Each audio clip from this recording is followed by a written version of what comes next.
शेरे Punjab 600 AM ਤੇ ਨਿੱਘਾ ਹਾਰਦਿਕ ਸਵਾਗਤ ਹੈ। ਮੈਂ ਤੁਹਾਡਾ ਮੇਜ਼ਬਾਨ ਹਰਜੀਤ ਸਿੰਘ ਗਿੱਲ ਸ਼ੋਅ ਲੈ ਕੇ ਤੁਹਾਡੀ ਸੇਵਾ 'ਚ ਹਾਜ਼ਰ।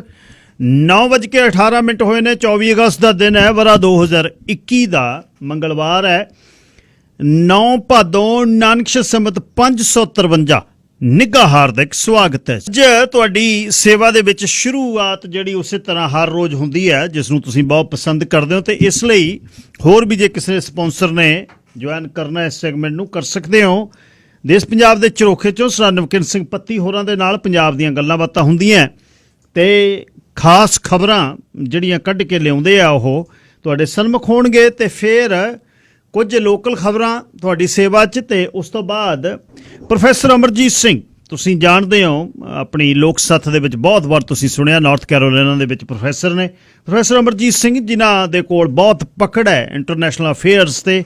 ਗੱਲਬਾਤ ਹੋਏਗੀ ਅਮਰੀਕਾ ਡੋਨਲਡ ਟਰੰਪ ਤੋਂ ਬਾਅਦ, ਤੇ ਉਸ ਤੋਂ ਬਾਅਦ ਅਫਗਾਨਿਸਤਾਨ ਦੇ ਵਿੱਚੋਂ ਅਮਰੀਕਾ ਦਾ ਆਉਣਾ, ਤੇ ਕ੍ਰਿਟਿਸਿਜ਼ਮ ਬਹੁਤ ਹੋ ਰਿਹਾ, ਲੋਕ ਦੁਖੀ ਨੇ। ਇਸ ਤੇ ਪ੍ਰੋਫੈਸਰ ਅਮਰਜੀਤ ਸਿੰਘ ਗੱਲਬਾਤ ਕਰਨਗੇ, ਤੇ ਕੁਝ ਸਮਾਂ ਜੇ ਬਚੇ ਫਿਰ ਤੁਹਾਨੂੰ ਵੀ ਮੌਕਾ ਦੇਵਾਂਗੇ। ਤੇ ਮੈਂ ਬੇਨਤੀ ਕਰਦਾ, ਜਦ ਪੱਤੀ ਹੋਣੀ ਗੱਲਬਾਤ ਕਰਕੇ ਹਟਦੇ ਆ ਤੇ ਉਸ ਤੋਂ ਬਾਅਦ ਆਪਣੇ ਕੋਲ 10-12 ਮਿੰਟ ਹੁੰਦੇ ਨੇ, ਉਸ ਸਮੇਂ ਵੀ ਤੁਸੀਂ ਕੋਈ ਨਾ ਕੋਈ ਜਿਹੜੀ ਵੀ ਗੱਲ ਕਰਨੀ ਚਾਹੋ ਤਾਂ ਕਰ ਲਿਆ ਕਰੋ। 604-204-0600 ਜਿਸ ਦਿਨ ਕਦੇ ਇੰਟਰਵਿਊ ਹੁੰਦੀ ਹੈ ਸਮਾਂ ਘੱਟ ਜਾਂਦਾ ਤੁਹਾਡੇ ਲਈ, ਪਰ ਮੇਰਾ ਮਨ ਇਹ ਹੈ ਕਿ ਜਦ ਤੱਕ ਤੁਸੀਂ ਸ਼ਾਮਲ ਨਹੀਂ ਹੁੰਦੇ ਪ੍ਰੋਗਰਾਮ ਸੰਪੂਰਨ ਨਹੀਂ ਹੁੰਦਾ, ਤੇ ਤੁਸੀਂ ਨਾਲ ਰਹਿਣਾ। 604-204-0600 ਜੇ ਨਾ ਫੋਨ ਕਰ ਸਕੇ ਤਾਂ ਵਟਸਐਪ ਤੇ ਟੈਕਸਟ ਲਈ ਤੁਹਾਨੂੰ ਸੈੱਲ ਫੋਨ ਦਿੱਤਾ ਹੋਇਆ 604-729-1224, ਜਿੱਥੇ ਤੁਸੀਂ ਆਪਣਾ ਸੁਨੇਹਾ ਭੇਜ ਸਕਦੇ ਹੋ, ਤੇ ਉਵੇਂ ਹੀ ਪੜ੍ਹ ਕੇ ਸੁਣਾ ਦਿਆਂਗੇ। 6042040600 ਔਨ 에ਅਰ ਨੰਬਰ ਤੇ 604-729-1224 ਵਟਸਐਪ ਤੇ ਟੈਕਸਟ ਲਈ ਨੰਬਰ। sherepunjabradio.ca ਤੇ ਤੁਸੀਂ ਇਹ ਵੈਬਸਾਈਟ ਹੈ, ਸ਼ੇਰੇ ਪੰਜਾਬ ਦਾ ਫੇਸਬੁੱਕ ਦਾ ਪੇਜ, ਸ਼ੇਰੇ ਪੰਜਾਬ ਦਾ YouTube, ਤੇ ਉੱਥੇ ਤੁਸੀਂ ਗੇੜਾ ਮਾਰਦੇ ਰਿਹਾ ਕਰੋ। ਸ਼ੇਰੇ ਪੰਜਾਬ ਦੇ ਸੋਸ਼ਲ ਮੀਡੀਆ ਤੇ ਫੇਸਬੁੱਕ ਤੇ ਉੱਪਰ ਸਾਰੀ ਸਾਡੀ ਟੀਮ ਜਿਹੜੀ ਸੋਸ਼ਲ ਮੀਡੀਆ ਲਈ ਹੈ ਉਹ ਮਿਹਨਤ ਕਰਦੀ ਹੈ, ਤੇ ਤੁਹਾਨੂੰ ਖਾਸ ਜਿਹੜੀਆਂ ਸੈਗਮੈਂਟਸ ਆਉਣ ਵਾਲੇ ਸਮੇਂ ਦੇ ਵਿੱਚ ਹੋਰ ਉਸ 'ਤੇ ਅਸੀਂ ਸ਼ਾਮਲ ਕਰ ਰਹੇ ਹਾਂ। ਇਲੈਕਸ਼ਨ ਦਾ ਸਮਾਂ ਚੱਲ ਰਿਹਾ, ਇਲੈਕਸ਼ਨ ਦੇ ਬਾਰੇ ਵੀ ਸਾਰੀਆਂ ਖਬਰਾਂ ਤੁਹਾਡੇ ਤੱਕ ਪਹੁੰਚਣਗੀਆਂ। ਗਰਮੈਸ਼ ਹੋ ਲੈਣ ਦਿਓ, 5-4 ਦਿਨਾਂ ਦੇ ਵਿੱਚ ਸਤੰਬਰ ਦੇ ਪਹਿਲੇ ਹਫ਼ਤੇ ਤੇਜ਼ੀ ਹੋਊਗੀ। ਲੀਡਰ ਵਾਅਦੇ ਕਰਦੇ ਨੇ, ਵਾਅਦਿਆਂ 'ਚ ਕਿਹਦੇ ਵਾਅਦਿਆਂ 'ਚ ਦਮ ਹੈ ਇਹ ਵੀ ਦੱਸਾਂਗੇ। ਪਰਿੰਦੇ ਜਜ਼ਬਿਆਂ ਦੇ ਜਦ ਉਡਾਰੀ ਭਰਨ ਲੱਗਦੇ ਨੇ, ਪਿੰਜਰੇ ਪਿਘਲ ਜਾਂਦੇ ਨੇ, ਸ਼ਿਕਾਰੀ ਡਰਨ ਲੱਗਦੇ ਨੇ। ਕਦੋਂ ਤੱਕ ਰੱਖਿਆ ਜਾਂਦਾ ਦਬਾ ਕੇ ਜਿਉਣ ਦਾ ਜਜ਼ਬਾ, ਲਹੂ 'ਚੋਂ ਲਹਿਰ ਜਦ ਉੱਠਦੀ ਕਿਨਾਰੇ ਖਰਨ ਲੱਗਦੇ ਨੇ। ਉਹ ਪਾ ਕੇ ਝਾਂਜਰਾਂ ਗਿਆਰਿਆਂ ਤੋਂ ਇਉਂ ਗੁਜ਼ਰਦੀ ਹੈ ਕਿ ਉਸ ਦੀ ਇਸ ਅਦਾ ਤੇ ਚੰਨ ਸੂਰਜ ਮਰਨ ਲੱਗਦੇ ਨੇ। ਘਰਾਂ ਨੂੰ ਭੁੱਲਿਆ ਕਿੱਥੇ ਹਨੇਰੀ ਦਾ ਸਿਤਮ, ਹਾਲੇ ਹਵਾ ਸਰਗੋਸ਼ੀਆਂ ਕਰਦੀ ਤੇ ਬੂਹੇ ਡਰਨ ਲੱਗਦੇ ਨੇ। ਅਜੇ ਵੀ ਉੱਤਰ ਆਉਂਦੀ ਹੈ ਮੇਰੇ ਚੇਤੇ 'ਚ ਉਹ ਆਥਣ, ਮੇਰੇ ਸੀਨੇ 'ਚ ਜਗਦੇ ਦੀਪ ਅੱਖੀਆਂ ਭਰਨ ਲੱਗਦੇ ਨੇ। ਹਵਾ ਐਸੀ ਵੀ ਉੱਠਦੀ ਹੈ ਕਿ ਹਰ ਜ਼ੰਜੀਰ ਟੁੱਟਦੀ ਹੈ, ਇਹ ਟਿੱਬੇ ਢਹਿਣ ਲੱਗਦੇ ਨੇ ਕਿ ਟੋਏ ਭਰਨ ਲੱਗਦੇ ਨੇ। ਹਨੇਰੇ ਦੀ ਪਕੜ 'ਚੋਂ ਨਿਕਲ ਆਉਂਦੇ ਨੇ ਜਦੋਂ ਦੀਵੇ, ਸਮੇਂ ਦੇ ਨੈਣ ਖੁੱਲ੍ਹ ਜਾਂਦੇ ਨੇ ਤੇ ਚਾਨਣ ਝਰਨ ਲੱਗਦੇ ਨੇ, ਤੇ ਚਾਨਣ ਝਰਨ ਲੱਗਦੇ ਨੇ। ਸੁਖਵਿੰਦਰ ਅੰਮ੍ਰਿਤ। ਸਰ ਨਵਕਿਰਨ ਸਿੰਘ ਜੀ, ਸਵਾਗਤ, ਸਤਿ ਸ੍ਰੀ ਅਕਾਲ। ਸ਼ੁਕਰੀਆ ਗਿੱਲ ਸਾਹਿਬ ਜੀ। ਸਭ ਤੋਂ ਪਹਿਲਾਂ ਤੁਹਾਨੂੰ ਅਤੇ ਸ਼ੇਰੇ ਪੰਜਾਬ ਰੇਡੀਓ ਸੁਣ ਰਹੇ ਸਾਰੇ ਹੀ ਸਰੋਤਿਆਂ ਨੂੰ ਪਿਆਰ ਭਰੀ ਸਤਿ ਸ੍ਰੀ ਅਕਾਲ ਜੀ। ਗਿੱਲ ਸਾਹਿਬ, 8:35 ਤੇ ਇੱਕ ਖਬਰ ਆਈ ਪੰਜਾਬ ਤੋਂ, ਫੋਨ ਕਰਕੇ ਮਿੱਤਰ ਪਿਆਰਿਆਂ ਨੇ, ਰਾਜਨੀਤਿਕ ਨੇ ਜਿਹੜੇ, ਉਹਨਾਂ ਨੇ ਦੱਸਿਆ ਕਿ 35 MLA ਤੇ 5 ਕੈਬਨਿਟ ਮਿਨਿਸਟਰ, 40 ਜਣਿਆਂ ਨੇ ਖਲਾਰਾ ਪਾਇਆ ਪਿਆ ਰਾਤ ਦਾ। ਅੱਜ ਦਿਨ ਲੰਘ ਗਿਆ ਕਿ ਕੈਪਟਨ ਨੂੰ ਲਾਹੋ, ਸਾਨੂੰ ਨਹੀਂ ਭਰੋਸਾ। ਕੀ ਗੱਲ ਹੈ? ਜੀ ਗਿੱਲ ਸਾਹਿਬ, ਦੇਖੋ ਇਹ ਵੱਡਾ ਮਸਲਾ ਪੰਜਾਬ ਦੇ ਵਿੱਚ ਕੈਪਟਨ ਅਮਰਿੰਦਰ ਸਿੰਘ ਦੇ ਖਿਲਾਫ ਖੁੱਲ੍ਹੇਆਮ ਬਗਾਵਤ, ਇਹ ਅੱਜ ਪਹਿਲੇ ਦਿਨ ਦੇਖਣ ਨੂੰ ਮਿਲੀ ਆ। ਹੁਣ ਤੱਕ ਜਿਹੜਾ ਉਹ ਘੁੰਡ ਕੱਢ ਕੇ ਨੱਚਣ ਦਾ ਸਮਾਂ ਗਾ ਜਿਹੜਾ ਕਾਂਗਰਸ ਪਾਰਟੀ ਦੇ ਵਿੱਚ ਉਹ ਚੱਲਦਾ ਸੀਗਾ, ਘੁੰਡ ਕੱਢਣਾ ਤਵੀਤ ਰੱਖਣਾ, ਇਹ ਚੀਜ਼ ਹੈ ਜਿਹੜੀ ਉਹ ਚੱਲਦੀ ਸੀਗੀ। ਹੁਣ ਤੱਕ ਟਵੀਟ ਚੱਲਦੇ ਸੀ ਇੱਕ ਦੂਜੇ ਦੇ ਖਿਲਾਫ, ਹੁਣ ਤੱਕ ਸੋਸ਼ਲ ਮੀਡੀਆ ਦੇ ਉੱਤੇ ਬਿਨਾਂ ਨਾਂ ਲਏ ਗੱਲਾਂ ਚੱਲਦੀਆਂ ਸੀ। ਹੁਣ ਤੱਕ ਗਿੱਲ ਸਾਹਿਬ ਇਹ ਚੱਲਦਾ ਸੀ ਕਿ ਵਿੰਗੇ ਟੇਢੇ ਨਿਸ਼ਾਨੇ ਨੇ ਜਿਹੜੇ ਉਹ ਕੈਪਟਨ ਖੇਮਾ ਜਿਹੜਾ ਉਹ ਨਵਜੋਤ ਸਿੰਘ ਸਿੱਧੂ ਖੇਮੇ ਖਿਲਾਫ ਤੇ ਨਵਜੋਤ ਸਿੰਘ ਸਿੱਧੂ ਖੇਮਾ ਕੈਪਟਨ ਖੇਮੇ ਖਿਲਾਫ ਚੱਲ ਰਿਹਾ ਸੀ। ਲੇਕਿਨ ਅੱਜ ਖੁੱਲ੍ਹ ਕੇ ਬਗਾਵਤ ਆ ਜਿਹੜੀ ਉਹ ਦੇਖਣ ਨੂੰ ਮਿਲੀ ਆ। ਵਾਕਈ ਜਿਵੇਂ ਤੁਸੀਂ ਗੱਲ ਕੀਤੀ ਹੈ ਕਿ ਲਗਭਗ 3 ਦਰਜਨ 2 ਦਰਜਨ ਤੋਂ ਵੱਧ ਵਿਧਾਇਕ ਨੇ ਜਿਹੜੇ 35 ਦੇ ਲਗਭਗ ਉਹਨਾਂ ਦੀ ਗਿਣਤੀ ਬਣਦੀ ਆ, ਉਹਨਾਂ ਨੇ ਬਗਾਵਤ ਕੀਤੀ ਹੈ। 5 ਕੈਬਨਿਟ ਮੰਤਰੀ ਨੇ ਜਿਨ੍ਹਾਂ ਦੇ ਵਿੱਚ ਮੇਨਲੀ ਜਿਹੜੇ ਨੇ ਤ੍ਰਿਪਤ ਸਿੰਘ ਬਾਜਵਾ, ਚਰਨਜੀਤ ਸਿੰਘ ਚੰਨੀ, ਸੁਖਜਿੰਦਰ ਰੰਧਾਵਾ, ਸੁਖ ਸਰਕਾਰੀਆ, ਇਹ ਮੇਨ ਨੇ। ਇਹਨਾਂ ਦੇ ਵਿੱਚੋਂ ਵੀ ਕਹਾਂ ਸ਼ਰੇਆਮ ਮਤਲਬ ਜਿਨ੍ਹਾਂ ਨੇ ਕੈਪਟਨ ਦੇ ਖਿਲਾਫ ਸੰਘਰਸ਼ ਦਾ ਬਿਗਲ ਵਜਾਇਆ ਉਹ ਤ੍ਰਿਪਤ ਬਾਜਵਾ, ਸੁਖੀ ਰੰਧਾਵਾ ਤੇ ਚਰਨਜੀਤ ਚੰਨੀ ਨੇ। ਇਸ ਤੋਂ ਇਲਾਵਾ ਪ੍ਰਗਟ ਸਿੰਘ, ਇਹ ਸਾਰੇ ਜਿਹੜੇ ਨੇ ਅੱਜ ਇਕੱਠੇ ਹੋਏ ਨੇ। ਇਹਨਾਂ ਨੇ ਕਿਹਾ ਕਿ ਕੈਪਟਨ ਅਮਰਿੰਦਰ ਤੇ ਸਾਨੂੰ ਭਰੋਸਾ ਨਹੀਂ, ਉਹਨੂੰ ਪਾਸੇ ਕਰੋ। ਉਹ ਬਾਦਲਾਂ ਨਾਲ ਰਲੇ ਹੋਏ ਨੇ ਔਰ ਸਾਡੇ ਪੰਜਾਬ ਦੇ ਮਸਲੇ ਨੇ ਜਿਹੜੇ ਉਹ ਹੱਲ ਨਹੀਂ ਕਰ ਰਹੇ। ਅੱਜ ਇਹਨਾਂ ਸਾਰਿਆਂ ਦੀ ਮੀਟਿੰਗ ਆ ਜਿਹੜੀ ਉਹ ਹੋਈ ਹੈ। ਮੀਟਿੰਗ ਤੋਂ ਬਾਅਦ ਇਹਨਾਂ ਨੇ ਜਿਹੜਾ ਨਵਜੋਤ ਸਿੰਘ ਸਿੱਧੂ ਨੂੰ ਮਿਲਣ ਪੰਜਾਬ ਕਾਂਗਰਸ ਭਵਨ ਪਹੁੰਚੇ। ਨਵਜੋਤ ਸਿੰਘ ਸਿੱਧੂ ਨੇ ਨਾਲ ਦੀ ਨਾਲ ਜਿਹੜਾ ਸੋਸ਼ਲ ਮੀਡੀਆ ਦੇ ਉੱਤੇ ਇਸ ਮਸਲੇ ਨੂੰ ਪਾਇਆ। ਨਵਜੋਤ ਸਿੰਘ ਸਿੱਧੂ ਨੇ ਕਿਹਾ ਆਪਣੇ ਟਵਿੱਟਰ ਹੈਂਡਲ ਤੋਂ ਕਿ ਬਾਜਵਾ ਦਾ ਫੋਨ ਆਇਆ ਜਿਨ੍ਹਾਂ ਨੇ ਐਮਰਜੈਂਸੀ ਮੀਟਿੰਗ ਦੀ ਗੱਲ ਆਖੀ। ਮੈਂ ਉਹਨਾਂ ਨਾਲ PPCC ਦੇ ਦਫ਼ਤਰ 'ਚ ਹੋਰਨਾਂ ਸਹਿਯੋਗੀਆਂ ਸਣੇ ਮੁਲਾਕਾਤ ਕੀਤੀ ਔਰ ਮਸਲੇ ਨੂੰ ਹਾਈ ਕਮਾਂਡ ਨੂੰ ਜਿਹੜਾ ਜਾਣੂ ਕਰਵਾਵਾਂਗੇ। ਚਰਨਜੀਤ ਚੰਨੀ ਨੇ ਕਿਹਾ, ਉਹ ਕਹਿੰਦਾ ਬਹੁਤ ਸਾਰੇ ਵਾਅਦੇ ਕਾਂਗਰਸ ਪਾਰਟੀ ਨੇ ਪੂਰੇ ਕੀਤੇ ਪਰ ਜਿਹੜੇ ਵਾਅਦਿਆਂ 'ਚ ਵਿਰੋਧੀ ਪਾਰਟੀਆਂ ਟਕਰਾਅ ਹੁੰਦਾ ਉਹ ਉਸੇ ਤਰ੍ਹਾਂ ਖੜੇ ਨੇ। ਉਹਨਾਂ ਕਿਹਾ ਕਿ ਬਰਗਾੜੀ, ਨਸ਼ਿਆਂ ਤੇ ਨਸ਼ੇ ਦੇ ਸੌਦਾਗਰਾਂ, ਬਿਜਲੀ ਸਮਝੌਤਿਆਂ, ਕੇਬਲ ਨੈਟਵਰਕ ਦਾ ਮਸਲਾ ਉਵੇਂ ਖੜੇ ਨੇ। ਤ੍ਰਿਪਤ ਬਾਜਵਾ ਨੇ ਕਿਹਾ, ਉਹ ਕਹਿੰਦੇ ਸੀ ਬਾਦਲਾਂ ਦੀਆਂ ਬੱਸਾਂ ਫੜ ਕੇ ਬੇਰੁਜ਼ਗਾਰਾਂ ਨੂੰ ਦੇਵਾਂਗੇ, ਕਿੱਥੇ ਉਹ ਮਸਲਾ। ਤਾਂ ਇਹ ਸਾਰਾ ਮਸਲਾ ਹੁਣ ਕਾਂਗਰਸ ਹਾਈ ਕਮਾਂਡ ਕੋਲੇ ਜਾਊਗਾ। ਤਾਂ ਜੀ ਗਿੱਲ ਸਾਹਿਬ, ਇਹਦੇ 'ਚ ਇੱਕ ਗੱਲ ਇਹ ਵੀ ਆ, 4.5 ਸਾਲ ਲੰਘ ਗਏ, ਪੌਣੇ 5 ਸਾਲ ਲੰਘ ਗਏ, ਕੈਪਟਨ ਅਮਰਿੰਦਰ ਸਿੰਘ ਨੇ ਕੁਛ ਨਹੀਂ ਕੀਤਾ। ਆਖਰੀ ਵਰ੍ਹੇ 'ਚ ਮਾੜਾ ਮੋਟਾ ਪੰਜਾਬ ਆਇਆ ਸੀ, ਪਹਿਲਾਂ ਤਾਂ ਹਿਮਾਚਲ ਤੋਂ ਨਹੀਂ ਨਿਕਲਦਾ ਔਰ ਇਹ ਪੰਜਾਬ ਆਉਂਦਾ ਵੀ ਸੀ ਤਾਂ ਸੈਕਟਰੀਏਟ ਨਹੀਂ ਬੈਠਿਆ, ਜਾ ਕੇ ਫਾਰਮ ਹਾਊਸ 'ਚ ਬੈਠਦਾ ਸੀ। ਕੀ ਕਾਰਨ ਸੀ, ਕਿਉਂ ਬੈਠਦਾ ਸੀ, ਸਭ ਨੂੰ ਪਤਾ ਹੈ। ਤਾਂ ਉਦੋਂ ਤੱਕ ਇਹ ਮੰਤਰੀ ਕਿਉਂ ਨਹੀਂ ਬੋਲੇ? 4.5 ਸਾਲ ਮਲਾਈ ਇਹ ਮੰਤਰੀ ਖਾਈ ਗਏ ਨੇ, 4.5 ਸਾਲ ਇਹ ਮੰਤਰੀ ਨਹੀਂ ਬੋਲੇ। ਹੁਣ ਜਦੋਂ ਇਹਨਾਂ ਨੂੰ ਪਤਾ ਹੈ ਕਿ ਨਾ ਘਰ ਨੌਕਰੀ ਦਿੱਤੀ ਹੈ, ਨਾ ਨਸ਼ੇ ਖਤਮ ਹੋਏ ਨੇ, ਨਾ ਸ਼੍ਰੀ ਗੁਰੂ ਗ੍ਰੰਥ ਸਾਹਿਬ ਦੀ ਬੇਅਦਬੀ ਦੇ ਦੋਸ਼ੀ ਫੜੇ ਨੇ, ਨਾ ਬਾਈਬਲ ਕਲਾਂ ਤੇ ਕੋਟਕਪੂਰਾ ਗੋਲੀਕਾਂਡ ਦੇ ਮਾਮਲੇ 'ਚ ਗ੍ਰਿਫਤਾਰੀਆਂ ਹੋਈਆਂ ਨੇ, ਅਫਸਰਸ਼ਾਹੀ ਇਹਨਾਂ ਦੀ ਬੇਲਗਾਮ ਹੋਈ ਪਈ ਆ। ਹੁਣ ਤਾਂ ਇਹ ਕਹਿੰਦੇ ਨੇ ਕਿ ਜਿਹੜੇ ਸਾਡੀ ਇੰਟੈਲੀਜੈਂਸੀ ਆ, ਅੱਜ ਮੰਤਰੀਆਂ ਨੇ ਕਿਹਾ ਕਿ ਉਹਨਾਂ ਨੂੰ ਇਹ ਨਹੀਂ ਪਤਾ ਸਮੇਤ ਸੈਣੀ ਘਰੇ ਆ ਕਿ ਨਹੀਂ, ਕਹਿੰਦੇ ਗੇਟ ਤੇ ਡਾਂਗਾ ਮਾਰੀ ਗਏ। ਸਵਾਲ ਇਹ ਹੈ ਕਿ ਤੁਸੀਂ 4.5 ਸਾਲ ਦੇ ਕਿੱਥੇ ਸੀ? ਤੁਸੀਂ ਨਾ ਸੈਣੀ ਫੜਿਆ, ਤੁਸੀਂ ਅਫਸਰਸ਼ਾਹੀ ਦੇ ਉੱਤੋਂ ਦੀ ਕਿਉਂ ਨਾ ਹੋਏ? ਔਰ ਹੁਣ ਤੱਕ ਇਹ ਸਾਰੇ ਚੁੱਪ ਰਹੇ। ਹੁਣ ਅਸਲ ਦੇ ਵਿੱਚ ਇਹ ਸਾਰਾ ਮਸਲਾ ਕੈਪਟਨ ਦੇ ਮੋਢਿਆਂ ਤੇ ਸਿੱਟ ਕੇ ਸਿੱਧੂ ਦੇ ਘਨੇੜੇ ਚੜ ਕੇ ਦੁਬਾਰੇ ਫਿਰ ਪੰਜਾਬ ਦੇ ਸਰਕਾਰ ਬਣਾਉਣ ਦੇ ਲਈ ਤਾਹੂ ਨਜ਼ਰ ਆ ਰਹੇ। ਸੋ ਮਸਲਾ ਗਿੱਲ ਸਾਹਿਬ ਇਹ ਆ ਕਿ ਪੰਜਾਬ ਦੇ ਵਿੱਚ 4.5 ਸਾਲ ਦੇ ਵਿੱਚ ਸਰਕਾਰ ਨਾਂ ਦੀ ਚੀਜ਼ ਦਿਖਾਈ ਨਹੀਂ ਦਿੱਤੀ। ਬੇਰੁਜ਼ਗਾਰ ਅੱਜ ਵੀ ਟੈਂਕੀਆਂ ਤੇ ਚੜੇ ਬੈਠੇ ਨੇ, ਕੱਚੇ ਅਧਿਆਪਕ ਅੱਜ ਵੀ ਸੜਕਾਂ ਮੱਲੀ ਬੈਠੇ ਨੇ ਵੀ ਸਾਨੂੰ ਪੱਕੇ ਕਰਨ ਦਾ ਵਾਅਦਾ ਕੀਤਾ ਸੀਗਾ। ਤੁਸੀਂ ਦੇਖੋ ਕਿ ਹਰ ਵਰਗ ਆ ਜਿਹੜਾ ਉਹ ਸੰਘਰਸ਼ਾਂ ਦੇ ਮੈਦਾਨ ਦੇ ਵਿੱਚ ਰਿਹਾ 4.5 ਸਾਲ, ਲੇਕਿਨ ਸਰਕਾਰ ਦੇ ਕੰਨ ਤੇ ਜੂੰ ਤੱਕ ਨਹੀਂ ਸਕੀ। ਹੁਣ ਅੱਜ ਇਹ ਮੰਤਰੀ ਅੱਜ ਕਹਿ ਰਹੇ ਸੀ, ਉਹ ਕਹਿੰਦੇ ਸੁਖਬੀਰ ਬਾਦਲ ਤਾਂ ਪਿੰਡਾਂ 'ਚ ਫਿਰਦਾ ਹੈ, ਰੈਲੀਆਂ ਕੱਢਦਾ, ਉਹ ਤਾਂ ਪਿੰਡਾਂ 'ਚ ਕਾਫਲੇ ਲਈ ਫਿਰਦਾ, ਅਸੀਂ ਕਹਿੰਦੇ ਅੰਦਰ ਬੈਠੇ ਆ ਬੜੇ, ਤੇ ਕਿਵੇਂ ਜਿੱਤਾਂਗੇ? ਸੋ ਮਸਲਾ ਇਹਨਾਂ ਦਾ ਜਿੱਤਣ ਦਾ ਹੈ, ਮਸਲਾ ਲੋਕਾਂ ਦੇ ਮਸਲੇ ਹੱਲ ਕਰਨ ਦਾ ਨਹੀਂ ਹੈ। ਤਾਂ ਹੁਣ ਕਾਂਗਰਸ ਪਾਰਟੀ ਦੀ ਹਾਈ ਕਮਾਂਡ ਤੋਂ ਮਸਲਾ ਹੱਲ ਨਹੀਂ ਹੋ ਰਿਹਾ, ਉਹਨਾਂ ਦਾ ਛੱਤੀਸਗੜ੍ਹ ਦਾ ਮਸਲਾ ਵੀ ਨਹੀਂ ਹੱਲ ਹੋ ਰਿਹਾ। ਉਹਨਾਂ ਦੇ ਹੋਰ ਵੱਡੇ ਆਗੂ ਜਿਹੜੇ ਪਾਰਟੀ ਛੱਡ ਕੇ ਜਾ ਰਹੇ ਨੇ, ਨਾ ਰਾਹੁਲ ਗਾਂਧੀ ਤੋਂ ਸਿੱਟ ਹੋ ਰਿਹਾ, ਨਾ ਸੋਨੀਆ ਗਾਂਧੀ ਤੋਂ ਸਿੱਟ ਹੋ ਰਿਹਾ, ਨਾ ਪ੍ਰਿਅੰਕਾ ਗਾਂਧੀ ਤੋਂ ਸਿੱਟ ਹੋ ਰਿਹਾ। ਹਰੀਸ਼ ਰਾਵਤ ਲਾਇਆ ਸੀ ਪੰਜਾਬ ਦੇ ਵਿੱਚ, ਉਹ ਤੋਂ ਮਸਲਾ ਸੈੱਟ ਨਹੀਂ ਆਇਆ। ਨਵਜੋਤ ਸਿੰਘ ਸਿੱਧੂ ਬਾਗੀ ਸੁਰ ਦਿਖਾ ਰਿਹਾ। ਤਾਂ ਇਹ ਸਾਰੇ ਮਸਲੇ ਦੇ ਵਿੱਚ ਉਧਰ ਅੱਜ ਕੈਪਟਨ ਖੇਮੇ ਦੇ 5 ਮੰਤਰੀ ਇਕੱਠੇ ਹੋਏ ਨੇ ਗਿੱਲ ਸਾਹਿਬ। ਉਹਨਾਂ ਨੇ ਨਵਜੋਤ ਸਿੰਘ ਸਿੱਧੂ ਦੇ ਸਲਾਹਕਾਰਾਂ ਤੇ ਤੌੜਾ ਭੰਨਿਆ। ਉਹ ਕਹਿੰਦੇ ਨਵਜੋਤ ਸਿੱਧੂ ਦੇ ਜਿਹੜੇ ਸਲਾਹਕਾਰ ਨੇ ਉਹ ਬਿਆਨ ਇਹੋ ਜਿਹੇ ਦੇ ਰਹੇ ਨੇ ਜਿਹਦੇ ਕਰਕੇ ਸਾਡੀ ਕਾਂਗਰਸ ਪਾਰਟੀ ਹੈ ਜਿਹੜੀ ਉਹ ਡਾਊਨਫਾਲ 'ਚ ਜਾ ਰਹੀ ਹੈ, ਔਰ ਉਹਨਾਂ ਨੇ ਨਵਜੋਤ ਸਿੱਧੂ ਖਿਲਾਫ ਕਾਰਵਾਈ ਦੀ ਮੰਗ ਕੀਤੀ ਆ। ਸੋ ਮੈਨੂੰ ਇਹ ਲੱਗਦਾ ਸਥਿਤੀ ਇੱਥੋਂ ਤੱਕ ਜਾ ਪਹੁੰਚੀ ਹੈ ਵੀ ਇਹ 6 ਮਹੀਨੇ ਜਿਹੜੇ ਰਹਿੰਦੇ ਨੇ ਉਹ ਵੀ ਪੂਰੇ ਕਰਦੇ ਨਜ਼ਰ ਨਹੀਂ ਆ ਰਹੇ, ਔਰ ਹਰ ਕੋਈ ਇੱਕ ਦੂਜੇ ਦੇ ਮੋਢਿਆਂ ਤੇ ਸਿੱਟ ਕੇ ਗਿਆ ਜਿਹੜਾ ਉਹ ਆਪ ਨਿਫਰਖੰਡ ਹੋ ਜਾਣਾ ਚਾਹੁੰਦਾ ਹੈ। ਲੇਕਿਨ ਪੰਜਾਬ ਦੇ ਲੋਕਾਂ ਨੇ ਡਿਸਾਈਡ ਕਰਨਾ ਚਾਹੀਦਾ ਹੈ ਕਿ ਇਹ ਜਿਹੜੇ ਅੱਜ ਵੀ ਬਗਾਵਤ ਕਰ ਰਹੇ ਨੇ ਇਹ 4.5 ਸਾਲ ਕਿੱਥੇ ਸੀ। ਉਹੀ ਮਸਲਾ ਹੈ ਜਿਵੇਂ ਸੁਖਦੇਵ ਸਿੰਘ ਢੀਂਡਸਾ ਹੋਰੀ ਉਦੋਂ ਤਾਂ ਬਾਦਲਾਂ ਦੇ ਨਾਲ ਰਹੇ, ਜਦੋਂ ਸ਼੍ਰੀ ਗੁਰੂ ਗ੍ਰੰਥ ਸਾਹਿਬ ਦੀ ਬੇਅਦਬੀ ਦੀਆਂ ਘਟਨਾਵਾਂ ਪੰਜਾਬ 'ਚ ਵਾਪਰੀਆਂ ਉਦੋਂ ਵੀ ਨਾਲ ਸੀ, ਜਦੋਂ ਬਾਈਬਲ ਕਲਾਂ ਤੇ ਕੋਟਕਪੂਰਾ ਗੋਲੀਕਾਂਡ ਹੋਇਆ, ਜਦੋਂ ਉਸ ਤੋਂ ਬਾਅਦ ਉਹ ਅੱਡ ਹੋ ਗਏ। ਔਰ ਇਹ ਸਥਿਤੀ ਉਸੇ ਰੂਪ ਦੀ ਹੈ, ਸਿਆਸਤ ਦੇ ਵਿੱਚ ਇਸੇ ਤਰੀਕੇ ਦੇ ਨਾਲ ਚੱਲਦਾ ਹੈ ਜੀ। ਸਰ ਨਵਕਿਰਨ ਸਿੰਘ ਪੱਤੀ ਦੇਸ਼ ਪੰਜਾਬ ਦੇ ਝਰੋਖੇ 'ਚੋਂ ਪੰਜਾਬ ਤੋਂ ਗੱਲਬਾਤ ਕਰ ਰਹੇ ਨੇ। ਨਵਕਿਰਨ, ਮੈਂ ਇਹਦੇ ਵਿੱਚ ਇਸ ਹੋਰ ਪੁੱਛਣਾ ਚਾਹੁੰਦਾ ਵੀ ਇਹ ਜਿਹੜਾ ਗਰੁੱਪ ਇਕੱਠਾ ਹੋਇਆ ਕੀ ਕੈਪਟਨ ਨੂੰ ਲਾ ਦੇਣਗੇ ਗੱਦੀਓਂ ਇਹ? ਫਿਰ ਦੇਖੋ ਗਿੱਲ ਸਾਹਿਬ, ਸਥਿਤੀ ਇਹ ਆ ਕਿ ਕੈਪਟਨ ਅਮਰਿੰਦਰ ਸਿੰਘ ਨੂੰ ਪਾਸੇ ਕਰਨਾ ਏਡਾ ਸੌਖੀ ਗੱਲ ਨਹੀਂ ਹੈਗੀ। ਇੱਕ ਤਾਂ ਕਾਂਗਰਸ ਹਾਈ ਕਮਾਂਡ ਦਾ ਜਿਹੜਾ ਇੱਕ ਹਿੱਸਾ ਗਾ, ਉਹ ਕੈਪਟਨ ਅਮਰਿੰਦਰ ਸਿੰਘ ਦੇ ਵਿੱਚ ਵਿਸ਼ਵਾਸ ਜਤਾਉਂਦਾ, ਜਿਹਨਾਂ ਚ ਸੋਨੀਆ ਗਾਂਧੀ ਆਉਂਦੀ ਹੈ। ਠੀਕ ਹੈ ਕਿ ਰਾਹੁਲ ਗਾਂਧੀ ਔਰ ਪ੍ਰਿਅੰਕਾ ਗਾਂਧੀ ਦਾ ਝੁਕਾਅ ਗਾ ਜਿਹੜਾ ਸਿੱਧੂ ਕਨੀ ਹੈਗਾ ਗਾ। ਦੂਸਰੀ ਗੱਲ ਇਹ ਹੈ ਕਿ ਕਾਂਗਰਸ ਪਾਰਟੀ ਦੇ ਵਿੱਚ ਨਵਜੋਤ ਸਿੰਘ ਸਿੱਧੂ ਦੀ ਜਿਹੜੀ ਛਵੀ ਆ, ਉਹ ਕੋਈ ਬਹੁਤੇ ਸੀਰੀਅਸ ਪਰਸਨ ਦੀ ਛਵੀ ਆ ਜਿਹੜੀ ਉਹ ਨਹੀਂ ਨਜ਼ਰ ਆ ਰਹੀ। ਇਸ ਕਰਕੇ ਇਹ ਨਹੀਂ ਹੈ ਕਿ ਪੂਰੀ ਕਾਂਗਰਸ ਪਾਰਟੀ ਦੀ ਹਾਈ ਕਮਾਂਡ ਆ ਜਿਹੜੀ ਨਵਜੋਤ ਸਿੰਘ ਸਿੱਧੂ ਦੇ ਵਿੱਚ ਵਿਸ਼ਵਾਸ ਜਤਾਊਗੀ।